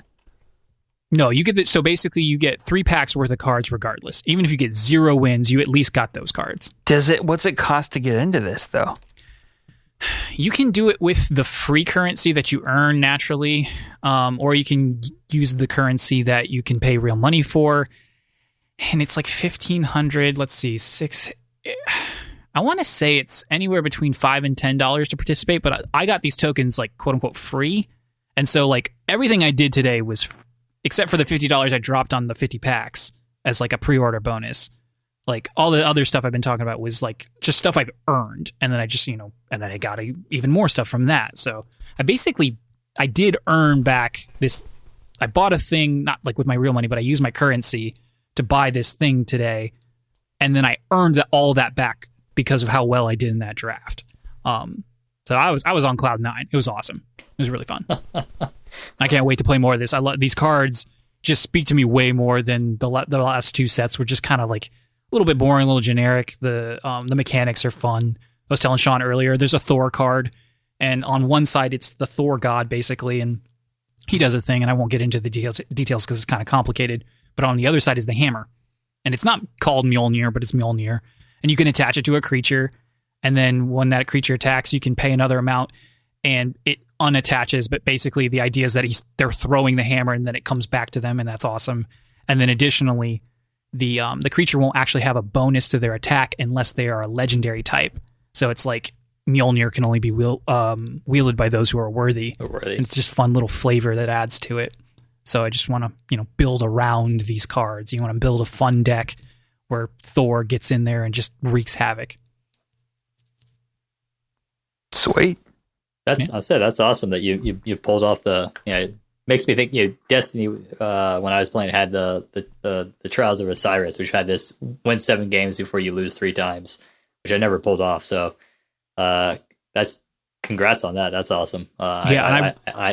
I'm intrigued enough that I look forward to hear more of your exploits. Yeah, there were a lot of nail biters. I did most of these on the phone. I think I played one match on my PC, and I played the rest of them all on my phone. And while the client on the phone, the app is really good, it is a phone, so it's small, and there's still a lot of stuff to press and click on and do. And I definitely made a few errors because I was moving too quick, or I couldn't tell what I was clicking on. And it just did the thing, and I didn't want it to do that thing, but I still won in spite of that. So, well, I'm sure as now one of the dominant forces within Magic the Gathering, Wizards will come to you for your input. That's right. Actually, you can get good enough if you play ranked to then get invited to the online tournaments at which you actually start to win real prizes. I'll never be that good, but it's technically a possibility, and all you have to do is just play a lot. Play a lot, get really good, rank a certain thing, and you're automatically entered into the tournament. Then you have to be really good at the tournament. And then you go to the next higher tier of tournaments if you win that one, et cetera, et cetera. It's just like that Netflix show. What was it called? The chess one? The Queen's Gambit? Yeah, it's just like any competition ever. Yeah. You just have to any do it a game lot. that has a competitive scene. But I'm not a woman at it. with a mental illness. Illness.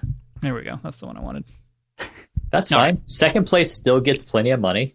That's true. They do. If I could golf at second place quality, I don't have to be Tiger. That's fine. I'll be the next best Tiger Woods. I'm okay not being Roger Federer. I'll be the Andy Murray of the tennis world. That's okay. Perfect. I'll just settle for my millions of dollars instead of my millions and millions of dollars. Okay, everybody, it is time for the topic of the week. This week, we are inspired by an unintentional listener question. One, Matt from Indiana, who texted me and said, "What is the best video game soundtrack of all time?" And then he followed it up with his picks, which were Tricky by Run DMC and SSX Tricky, anything from Tony Hawk Pro Skater 3, and he also states that, in his opinion, Pokemon has an underrated soundtrack. And that kind of inspired us to talk about some of our favorite video game music of all time, and also kind of evaluate, because Matt's is heavily based on, what do you call it? Licensed music versus original soundtrack. So I also kind of want to frame that discussion into this. So with that said, who would like to start? I will. Go ahead. All right. So I actually had a lot of fun with this. I did a little bit of research, as in I went and listened to music from video games that I knew I liked the music of, so I could talk more appropriately about it with a slightly more... First tell me, what do you think of Matt's picks? Matt's picks, I played SSX Tricky I played it a lot. I played it at Tom and Doreen's, who were my parents' friends growing up. I had that game too. Yeah, and I liked it. I was terrible at it. I couldn't tell you a single song. It's not something where the music stuck out to me. You know the song, though. The ST2 rock, I'm not a rock, I'm not, it's tricky. Is that what that is? Okay, gotcha. Of course. Yeah. Then yes, I know that. But again, never would have associated it with SSX Tricky and how good it was in that game.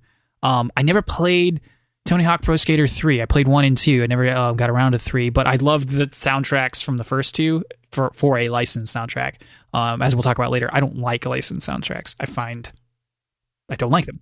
And then he is absolutely correct about Pokemon. It is an underrated...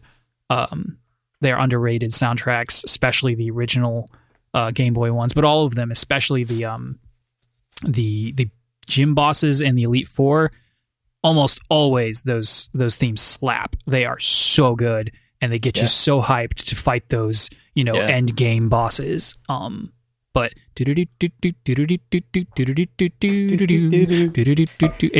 it's pure top-notch Game Boy chiptune music. It's so good. I love Pokemon music. Totally, yeah. I miss it just in general, that chip music. I was thinking about even Link to the Past. Yeah, like the theme to the Dark World and all that. So many of those songs, even though they're very simple, chip music there on the SNES, but that's why such you good need to earworms. play the Messenger, Sean. If you want to hear some good, and I'll talk about that in a bit, but man, the Messenger soundtrack is excellent. Yes. Okay. Mm-hmm.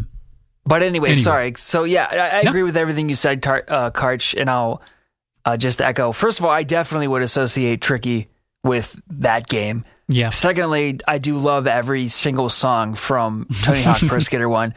And I do miss the Pokemon. It's just so happy Pokemon music. Yeah, it is, because it's a happy game and it should be happy music. Totally. All right. I didn't order this per se, but the one I feel the strongest about, and most of these things, been playing video games since I was a wee little lad, Luke's age, I can't even remember. That's how long I've been playing video games. And so some of the older ones, Pokemon, a lot of NES games and 64 games, they mean a lot to me, but it's been a while, so it's really hard to say things outside of things like the Super Mario World theme song, which is one of the best theme songs of all time. World 1, Level 2. Dun, dun, dun, dun, dun, dun. I mean, it just doesn't get more classic than that. Like Sean said, Link to the Past, the overworld theme for Hyrule Field, instant, permanent classic throughout the rest of the series, and always improved upon or modified to make it fresh and new. But in most recent time, without a doubt, the best soundtrack I've experienced in a video game and the way that it's worked into that game is the one in Hollow Knight. Almost every single song, whether that's just the background music in a particular area or the boss music, which every single boss track is amazing because they're such nail-biting, high-octane, life or death, Dark Souls kind of style boss fights. It's just, it completely encompasses everything that's happening in that moment when you're fighting that enemy. Whether they're, this monstrous, inhuman, I mean, they're all bugs, but there's no sentience behind it, or it is this goofy warrior who mistakes you for an enemy, and so he's trying to destroy the evil one when in fact, you're both on the same side. But City of Tears is this beautiful, forlorn, somber tune that starts playing when you get to the fallen city within the Hollow Knight. It's called Hollowness, the world, the land. And it's raining there. It's constantly raining because it's actually under some pipes, and the pipes have broken, and so they're just leaking all the time, and so it looks like rain. But Hollow Knight is a game. It is a world. It's a dead world. That world is completely just destroyed. Everything is either corrupted or insane or dead or gone. There's very little levity. There's very little happiness, and the soundtrack captures that expertly. Like I said, City of Tears, amazing. The first town you ever go to in Hollow Knight, after you walk right on the screen after a few seconds, is called Dirtmouth, and it's just a song that encompasses defeat. That town is just dirt. It's called Dirtmouth, and it's just dirt, and it's what dirt would sound like if it was given a well orchestrated soundtrack. There's a character called Hornet that you fight at one point, who eventually becomes your ally. She uses a spear needle thing, but she also has a really thin thread string attached to it. And her theme song is just this crazy cacophony of stringed instruments. And it just fits so well with her really rapid, flinging ropes everywhere kind of thing.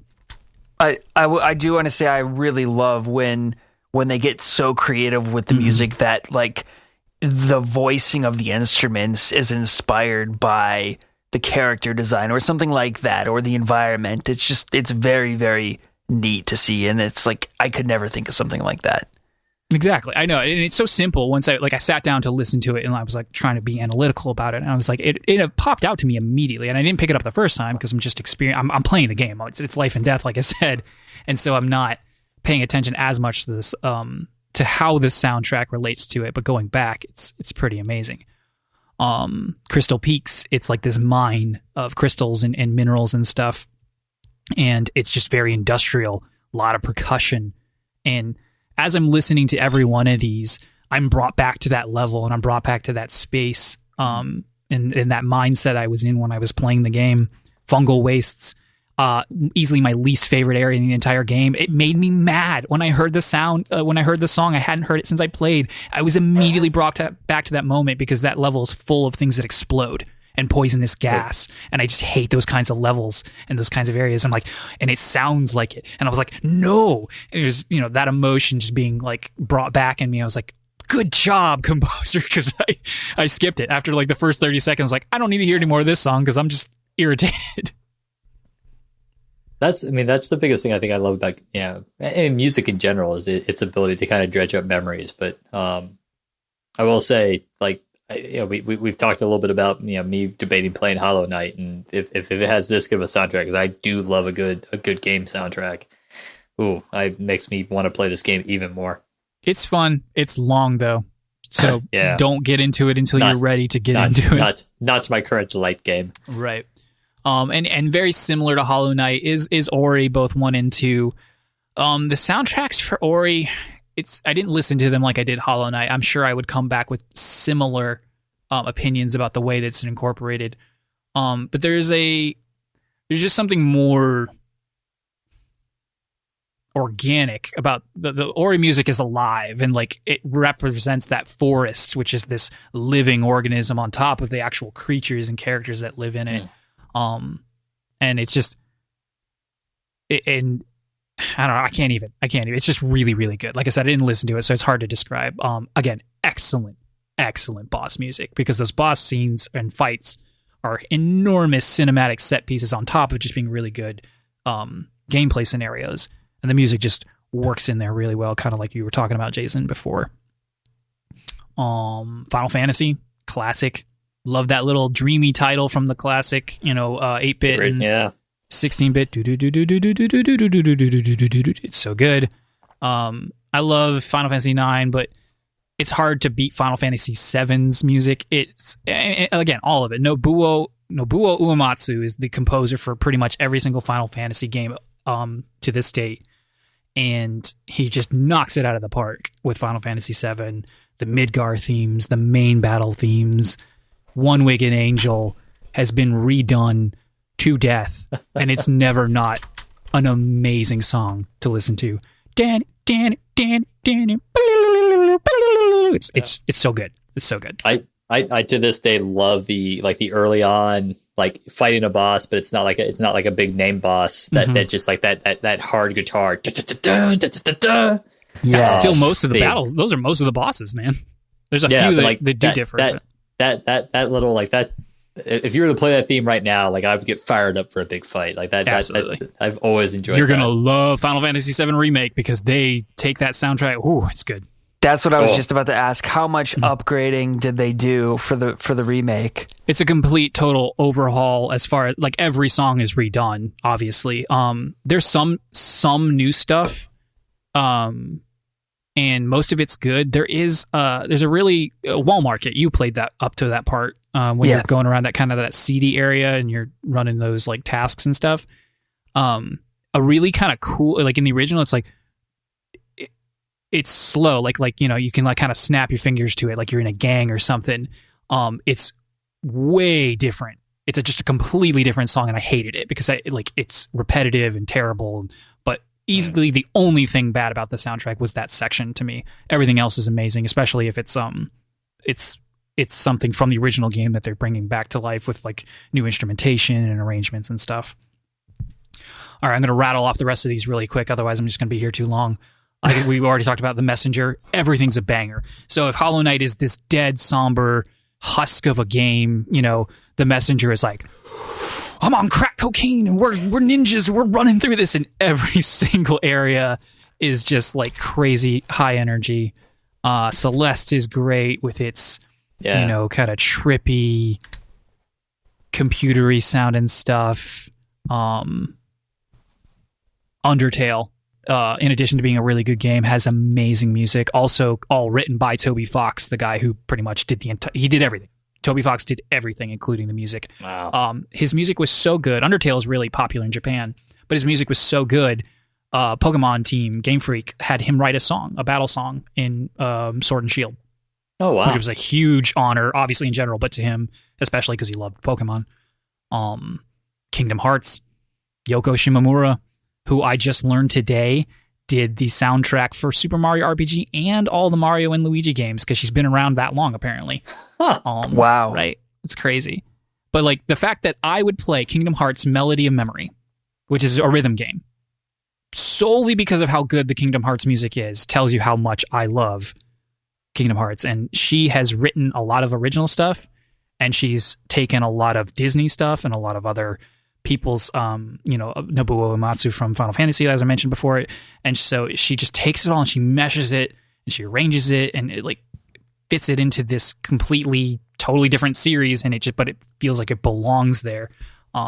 So just shout out to her and kudos to, Dearly Beloved, which is the opening theme, basically at the menu and at the end of the game as well.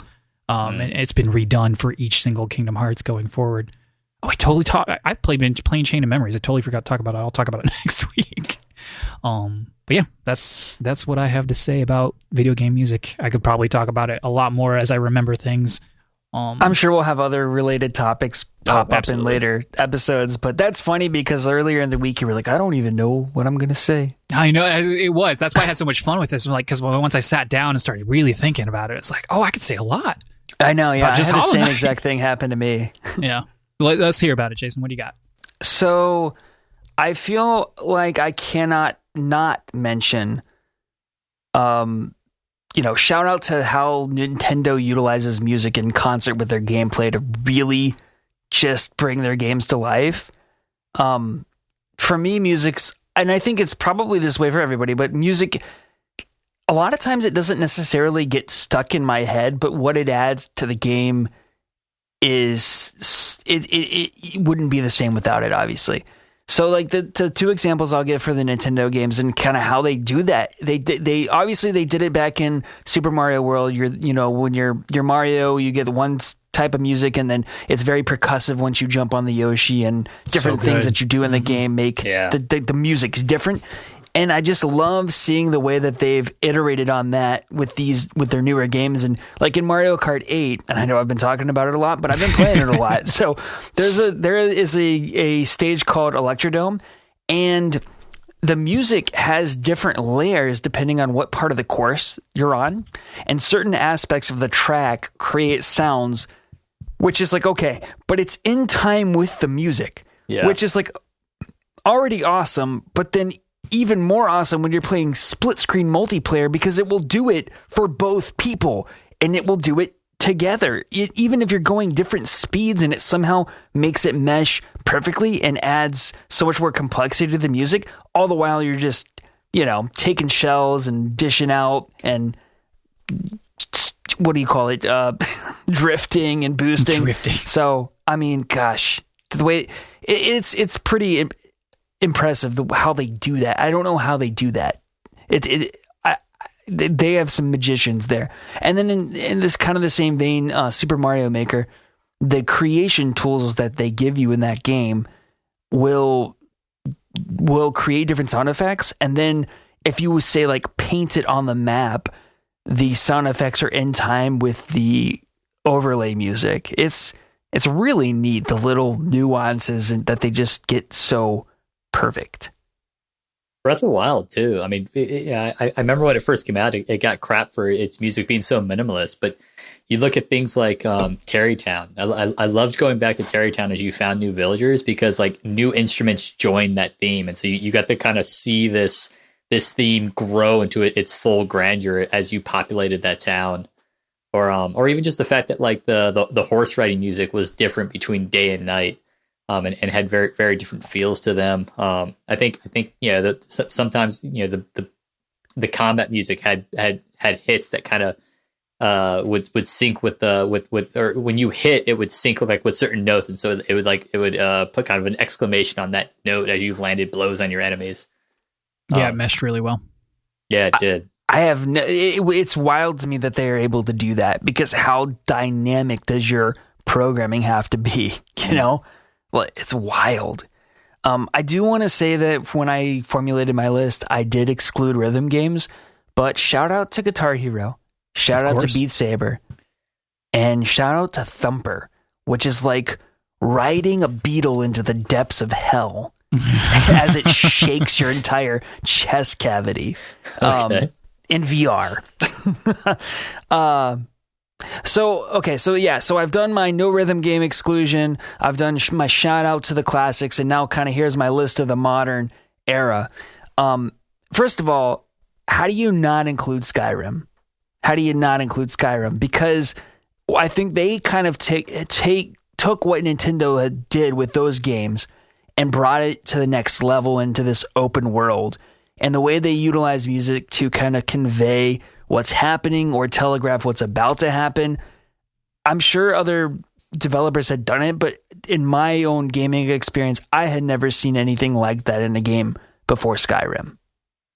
That game too. I mean, yeah, I talk about playing Skyrim and not doing fast travel, and part of that's because songs like was it from Horizon, and there's another one whose name escapes me. I mean, those songs come in while come on when I'm playing the game, and it's just they're so amazing, so perfect to this feeling of kind of wandering this wide wilderness that is the northern realm of Tamriel. It's just impressive. I don't have any other words. At the risk of recency bias, I'm going to say God of War 2018. And I think the composer himself said it best. His name's Bear McCreary. And he said, I took my memories of that classic God of War soundtrack, the deep choirs, pounding drums, and shrieking brass, and reinvented them for the Norse age. It's so epic. It's so epic. And the way that music, it's so dramatic. It makes you feel, it conveys that tone perfectly. And then the way that Kratos' like just deep voice kind of tears through the music to like push the narrative forward. I love it. I love it. I honestly probably need to go back and listen to the music of God of War. Maybe it got lost in me playing the rest of that game, but I don't remember much of it. But I'm sure it was great because pretty much almost every aspect of that game was great. Right. So. Well, sorry, go ahead, Karch. I was just going to say, I don't dislike the soundtrack at all. It doesn't listen as well by itself because I went to go listen to that recently as well. And it needs the game. Like there's not as much to be enjoyed, at least in my opinion. It serves the game very well, right, but it's not. Yeah. And that's like most of these, honestly. Like I'm never going to go put the Skyrim soundtrack on my pull it up on Apple Music and listen to it in the car. It's right. I own it. Well, Sean, that doesn't surprise me. You own the cookbook. Big from shock there. I do. You own the cookbook. You own everything. I love that cookbook. It's good. Not as much as I enjoy my Hobbit cookbook, but quality cookbook. And lastly, I'll rattle these off kind of like Karch did, but I got to spread some indie love. Hotline Miami. And by the same, like almost, kind of in the same vein, Katana Zero. They both had this so good, chill electronica that builds to the climax of each segment of the game where things are going wild. So I love those soundtracks so much. And then Karch mentioned Celeste, so I won't rehash that. But I do have to say The Messenger, Sean. Super nostalgic, but has this unique modern flair.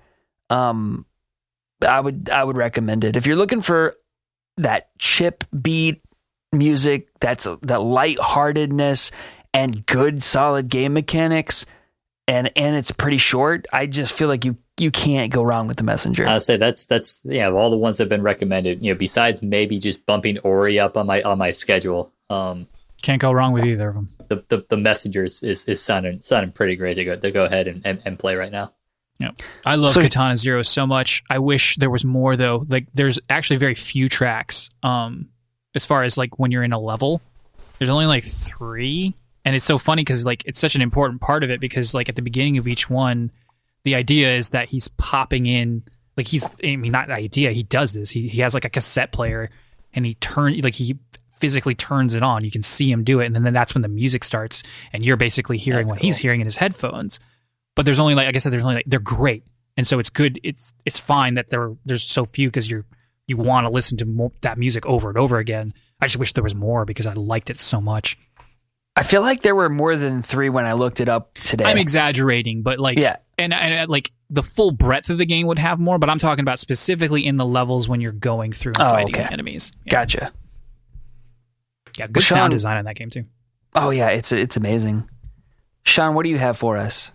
So I went back and thought about like songs from games that like to this day, despite some of these have been quite far in the past since I played them, that still I find myself humming. And yeah, in fact, listening to Cards, it made me realize it's because like a lot of them kind of feel this like, the music so perfectly conveys what was going on in the game or the activity you're doing in the game. And so like Crystal Chronicles has that overland when you're moving your wagon around, that little do do do do do do, and like I will find myself. I remember when I was first on my cutter back when I was in Alaska and I was having to do rounds on the boat. I would find myself humming that because I'm just kind of doing this like simple monotonous thing and just kind of traveling around, and I'll go hiking and I'll hum that song to myself all the time. Even though that I would play that game since the GameCube era. Similarly, Legend of Zelda, and we already talked about Link to the Past. Legends and Breath of the Wild, great music, but the Clocktown theme from Majora's Mask. And to pretty much the same extent, the Hyrule Market Town theme from Ocarina of Time. Yeah. But they're just this whole the bustling town. That's another one. I'll find myself out and about, and I'll be in a crowd, and I'll find myself humming that. Majora's Mask, I think, gets the win over Ocarina of Time's. The Clocktown theme gets the win over Hyrule Market Town, just because in that game, as you progress through the 3 days.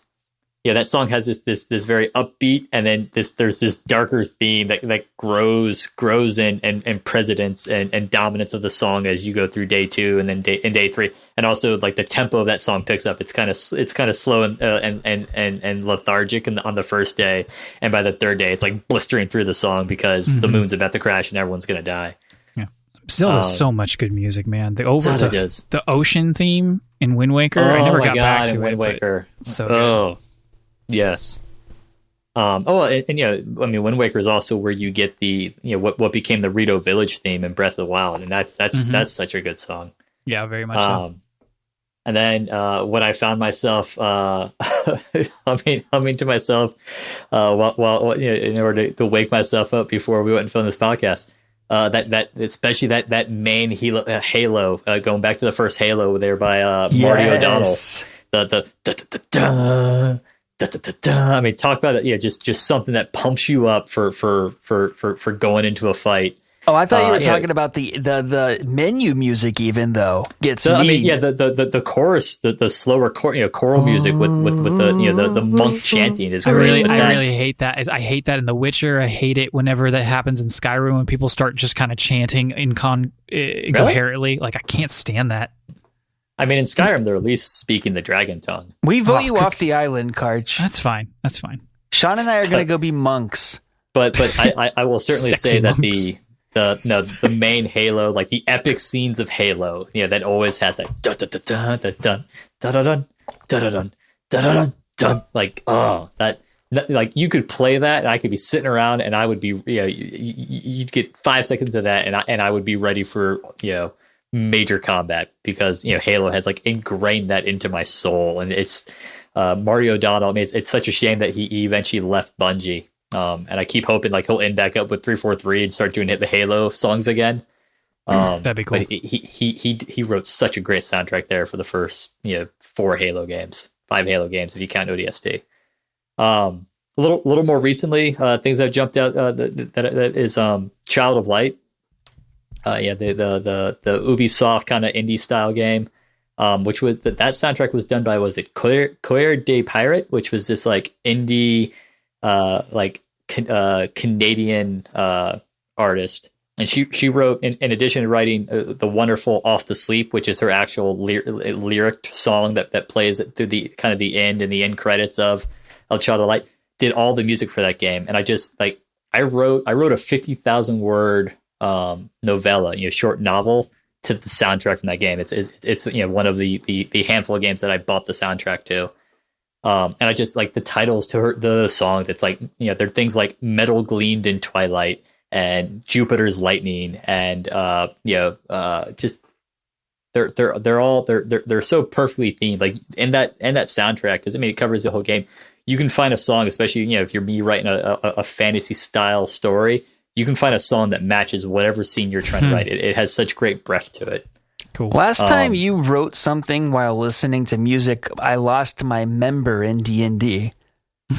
So I don't approve of you writing and listening to music, Sean. I mean, I think I was listening to the main theme to the Mandalorian series. Yes, that's right. That's right. Yeah. Makes sense. I'm just saying, don't whip out what you're not willing to lose. I am really scared of Saturday. It's fine. We got this. And then Karch has been playing Nier. I really like Nier soundtrack. I actually own Nier soundtrack. I probably primarily own Nier soundtrack due to Weight of the World and all of it's 4 different iterations you'll get to hear across that game. Is that the main theme? That's the one that plays during the credits. Okay, gotcha. So it's the one with actual like understandable lyrics. And right. When you beat the game the first time, it's in English. I think the second time is when it's in Japanese. The third time is it ends up being in a different language that I think is actually it's like a variation of Creole French that's not an actual real language. And then the fourth time does its own thing. But there's also, I mean, we talked about games that incorporate their music. I mean, Nier has boss fights. The amusement park fight, against kind of the opera lady robot comes to mind, where her attacks are timed to the music. You can predict and see her attacks coming because they match the music of that game, and that's another game. It's not quite rhythm game, but it's akin to it in the sense that it works its music into that game quite nicely. I really do love video game music for those ones that have stuck with me, and so many games have this. That you sit there and you can hear like the first couple chords, and you're instantly taken back to whatever age you were. Whether it's just Mario and just hearing do do do do do do, and you're like, oh nope, I'm back sitting in my childhood bedroom, watching my older brother play Super Mario Bros. On the Nintendo on the little 8-inch screen TV that we had. Oh my gosh, it was so small. I remember that TV. I think it was like 14-inch. 8 inch is probably too tiny, but it was tiny. Yeah. Like I really do love music and then I mean all these things we talked about, especially now where the act of playing the game impacts the music is just so amazing. We did talk a little bit about licensed music. I'm with Karch. I'm not a huge fan of licensed music in the game. I have found it interesting watching because so many games are going to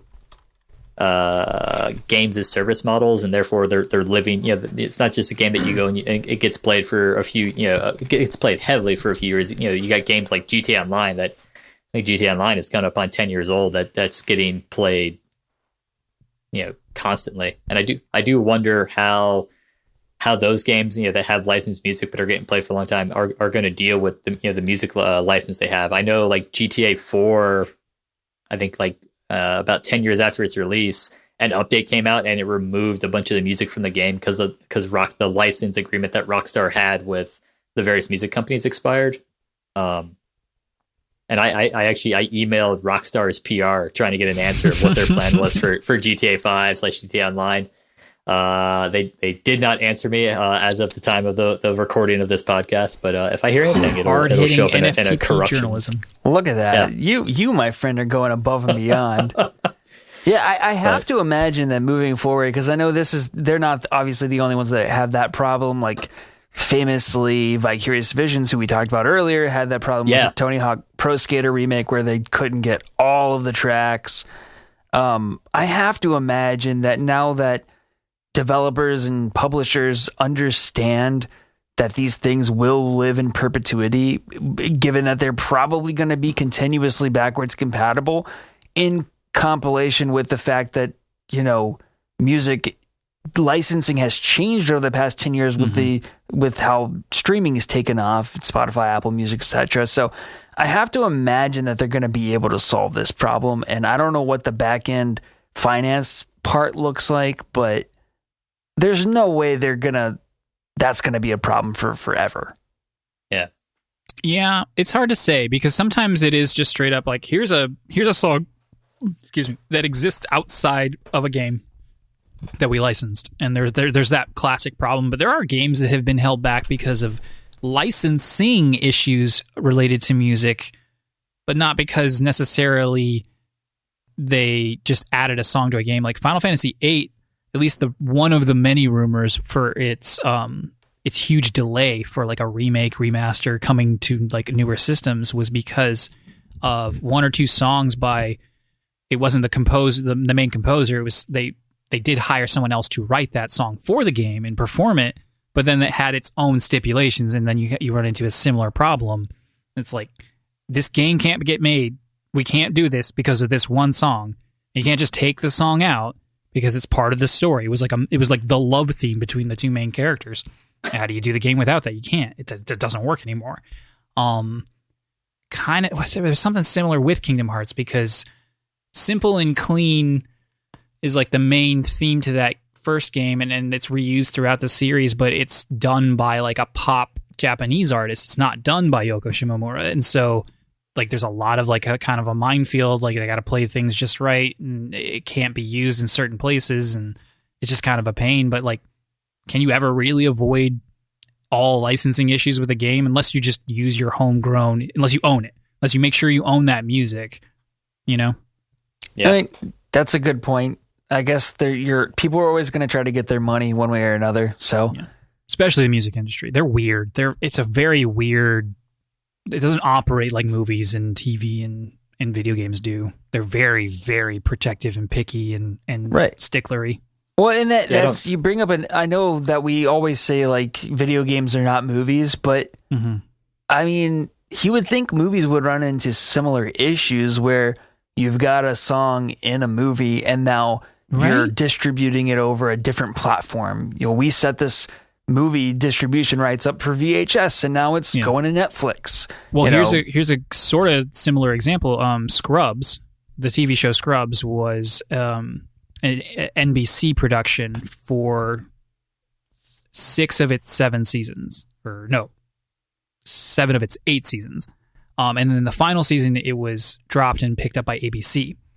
So later, when it came to other streaming services, at least in the first 2 seasons, I don't know about the rest of them, I can't remember, entire chunks of that soundtrack are completely different. Completely different. Because they use so much licensed music in it, you know, like just as shows do, especially from that time. That's not an uncommon thing. But like when you watch it on Netflix, I can't watch it on Netflix because the music is kind of important. Weird. It's a really important part of Scrubs. And I have it all on DVD, so we watch it there because I can't. It's so jarring. It's like, it's disgusting. Like, I'm not kidding when I say I cannot stand it. And so, yeah, I mean, I don't know why it happened to Scrubs, though, but I know it had to do with going from NBC to ABC. That's weird because I've watched Friends on everything. TV, TBS, Nickelodeon, and every single time, you know, Ross and Rachel get into a tiff, it's that song, you know, With or Without You. So like, right, which is a U2 song. It's not like U2's a know nothing band. So like, I don't know how that works. But you bring up a really good point about like why that's a rare case. The Scrubs thing is a weird rare case. Why don't movies and TV run into this more often? But video games can be held back by it so much. It's weird. Sean, email somebody. Yeah, email everybody. I'll get right on that. Well, thanks, Matt, for your impromptu question. And I'm sure he listened to like the first 10 seconds where we said his name, and he's like, "Okay, I'm out." What a jerk! Take back everything I said just now. Indiana. Indy 500. I'm gonna race around in a track. It's what I do for a living. My name's Matt. It snows here. I'm kidding. Matt's great. Jason doesn't like him very much, but I like Matt a lot. Speaking of people we like, we got our actual listener question. Josh writes in, says, "I'm out here, guys. A listener exists." I still don't believe him. 2 questions this week that are kind of the inverse of each other. Pick one or answer both. First question is, what is a game you thought you would really like but ended up hating it? And then next one is, what is a game you thought you'd hate, but ended up thoroughly enjoying? Keep up the awesome content. How could we not? Josh. Wow. Awesome. All right. Yeah. Setting some high standards here, Josh. Yeah. I'll start. So this one's recent. I'm sure there's more. Like, I couldn't think of any, though. And it's hard to, because I'm old and dying in my brain. But most recently, I gave Xenoblade Chronicles Definitive Edition the old college try. And I mean it. How long did I play that game? A long I got time. 40 hours into it. Yeah. And it's like, it is so well spoken of. Like, people who, in the JRPG community, and no, not really outside of it, but the people who love JRPGs and have loved. It's not like, oh, this is just like a new age thing. People who have been playing video games longer than I have love this game. But I hate its combat so much. It's so boring, and I don't find it to be fun at all. And I just can't get past it. The story was good, and I'm told it gets even better. I probably, if I'd pushed maybe 10 more hours, I might have gotten to the really juicy part where it's like, okay, I want to see where this is going, but I couldn't because it was boring. I turned it on easy. I started killing everything right away, and that wasn't fun either. And so all of the little things that you might be able to forgive start becoming huge problems. Like, it's a huge world, which is kind of cool, but it's also kind of too big. Because even though there's fast travel, you can't fast travel to places you haven't been yet. And then your only recourse to travel is walking. But it's huge. I don't want to walk all over the place. There's little things to pick up everywhere. There's side quests everywhere, but they're those stupid, like, we just put as many in here as you can. Go fetch this thing. Go do this dumb thing. Make my friendship stronger with this random NPC. And, like, that's not for me. Never really has been, but it really isn't anymore. So yeah, I mean, the combat for the most part was what I just couldn't stand. And then, because it's this MMO, auto attack, use your abilities on cooldowns, nonsense. And I just don't know how people think that that's fun. I don't get it. And the sequel too. Same thing with the sequel, but I hate the sequel even more. Hate it. Ugh. As far as the inverse of this, what did I thought I would hate but ended up enjoying? I don't really play games I think I'm gonna hate, so it's kind of hard to come up with that. But I think in most recent memory, Doom 2016 surprised the crap out of me about how much I enjoyed it, because I'm historically not a guy who likes first person shooters. I think I stole this from Jason. I think I played it on Steam on his account just for fun one day, and I didn't beat it. I'm not gonna, because I got as much out of it as I wanted to, but it's a fun game. Doom is really good and deserves all the praise that it gets. Sean. I went back to find a game that I thought I was going to enjoy that I ended up really not liking. I had to go back to the GameCube era. And there was a game called Baten Kaitos. And I think I played this game after Karch and I had been playing through Tales of Symphonia, and so I was on this like, I really like JRPGs kick, and so like this came out and I just bought it. And mind you, this is like GameCube. This is young Sean who doesn't have a lot of spare money, so like I bought this game when it came out, full price. I think I might have like pre-ordered it, and then I played like a handful of hours of this game and was just in like it's like the whole card battling mechanic I didn't enjoy, and like the voice acting I remember being like just terrible, and really I was just like no, like I just bad. I played it and I had that like no, I paid money to play this, and then I dropped it, and I think next time I went to GameStop I went and turned it in for credit. That's the worst feeling in the world when you buy a full price game and you can't just return it, so like you just take the 80% hit on it. Yeah. Oh, it wasn't that bad. It was always 50-50 on brand new stuff. And this actually led me to think about another GameCube game that I really thought I was going to like. So I played a lot of, and Karch can attest to this for sure. I played a lot of Phantasy Star Online episode 1 and 2. And so that game is real time. You're stringing together your combos and casting your spells, and then like PSO episode 3 came out, and they turned the game into like a card game. And admittedly, I think like Card Revolution was in the title. But and so I think that one I knew was a card game, but I was like, but it's still PSO. I'll probably enjoy this. No, just apparently I just don't like card games. I think is what I'm learning out of this. So that was like 2 games that I bought full price on the GameCube that I barely got into. I was just like, nope, like this mechanic does not work for me. Game that I didn't think I would like. I wouldn't say it was a game that I think I would hate, but I was just totally skeptical that I would at all like, that I ended up loving and really has utterly changed my gameplay in life, is Harvest Moon 64. Yeah. I got my hands on Harvest Moon 64 because like a neighbor was getting rid of their GameCube and gave us all their games, and so was just going through I'll just plug in all these games and see what they are, and plugged in Harvest Moon 64, and I was like, what is this? This is a farming simulator, and mind you, this is like 5th grade Sean, who's has cut his teeth now on Ocarina of Time, and is all about like the action games and combat, and then here's this game where it's like, yeah, you run this farm and you go talk to people and give them gifts, and I was like, yeah, this is stupid. And then cut to hundreds of hours of Harvest Moons and now Stardew Valleys later, and I absolutely love those types of games, and we'll happily play Stardew Valley 1.5 when it comes out and bury more hours into these games. Did you start playing it? Did you break through that boring barrier, or did you not come back into it until like I discovered it like separately from you? No, I broke through that boring barrier. Gotcha, and played it. I think it was then I think we then realized that we were both playing it separately. But I think I powered through until I got to summer, and then like the first summer, and something clicked with me in summer. I don't know if it was growing corn or what, but that game's so good. I was like, this game is fantastic. Like I played so much of that game.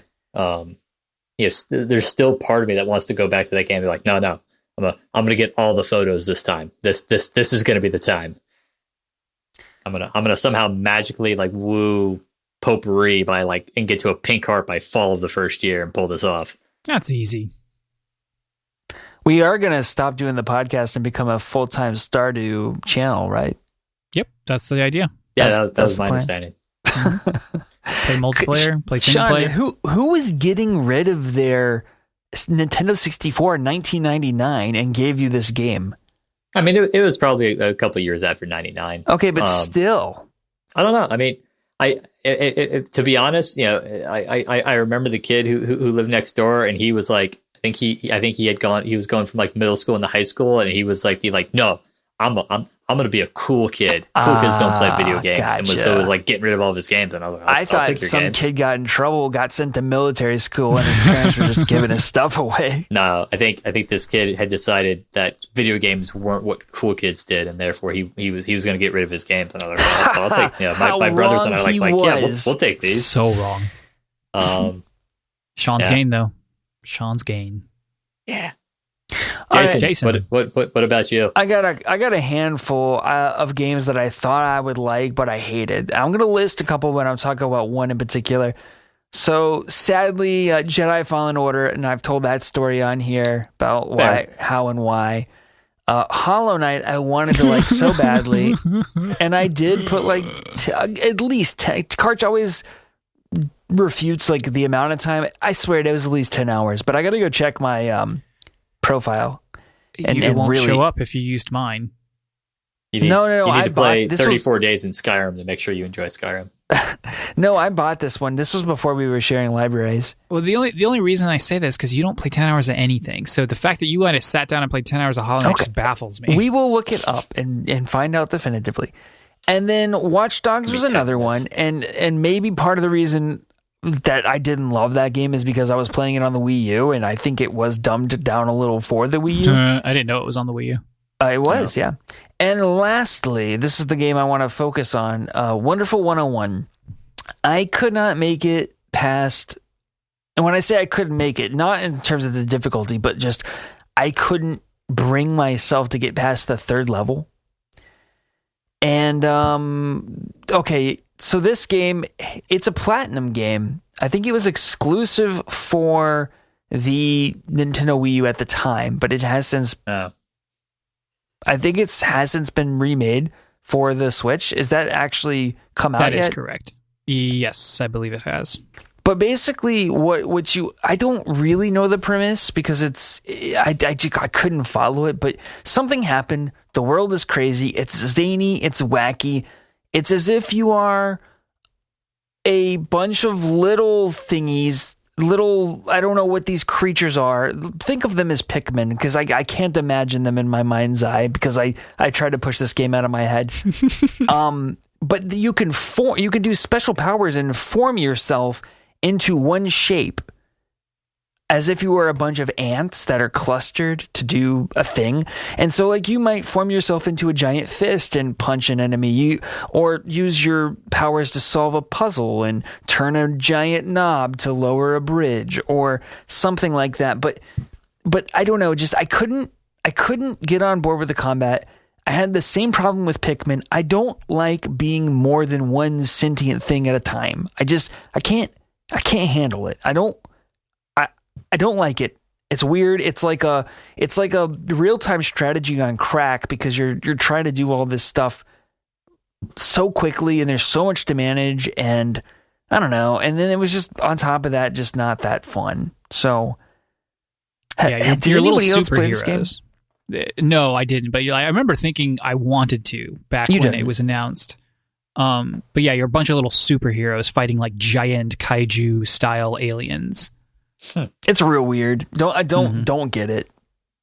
I might get it. Don't just to be myself. I have no memory of this game, but if it came out on the Wii U, that's probably why I kind of pretty much missed that entire console. A lot of people liked it. It wasn't a launch game, but it was definitely it was one of those games they talked about when they were announcing the Wii U and having the really big final push before it launched at E3 that year. Like, this was one of their like marquee games, along with Zombie U and all that stuff. And I remember thinking, like, premise wise, it looked cool, and I was like, maybe. It is on Switch, PlayStation 4, and PC right now. The remaster. I would recommend it to anybody. I would not. I didn't think it was good at all. No, I won't get it. And then the game that I thought I would hate, but I actually liked. Actually, I've talked about this one before too, but Astroneer. Because unlike Sean, I don't like those games where you do nothing. I've never broken through the boring barrier. I don't love Harvest Moon. I definitely don't like Stardew. I don't like Minecraft. I don't like not having an objective. I don't like feeling like I'm wasting my time. I know that some people don't view it that way, but I'm like, well, what am I doing? You don't like setting your own objective. Yes. Thank you. I'm not a self-starter. I need to be told what to do and how to do it. So Astroneer, I didn't think I was gonna like it because doing nothing is boring, but doing nothing with friends is fun. And so while I would never play this game by myself, playing it with you and Robert and Karch was amazing, and I do want to do that again sometime. Oh, thanks, buddy. I love that we still haven't played it again. I don't know why. For all the praise, we still haven't bothered to get off our butts and organize. It's too pure of a moment. We can't ruin it now. Right. I think this podcast killed. It'll never live up to the hype. No, that's not true at all. Because like we still had fun playing stupid Sea of Thieves, which is like, in my opinion, I have the same feeling about what Jason just described as Astroneer. Like, I might play Astroneer on my own. It's just unlikely, but there is a possibility that I would. I would never play Sea of Thieves on my own. I don't think that's a fun game. It is just a fun chat room on a pirate ship. That's what it is. It's a chat room on a pirate ship. It's an excuse to get together with your friends and do bad pirate accents. Oh, yeah. And it's with an added bonus that Sean himself is, a seafaring a man, former Navy, current Coast Guard, and Jason knowing absolutely nothing about such a world, and then Sean describing port and starboard. Jesus just doesn't know what's going on. Oh, it's good. But if we were going to play something again, I would want to do Astroneer. Absolutely, yeah. Well, okay, that was a long episode. That is about 3 hours of recording I'm going to have to go through. Mm-hmm. You all have a fantastic week. We will try, but we are never free to play.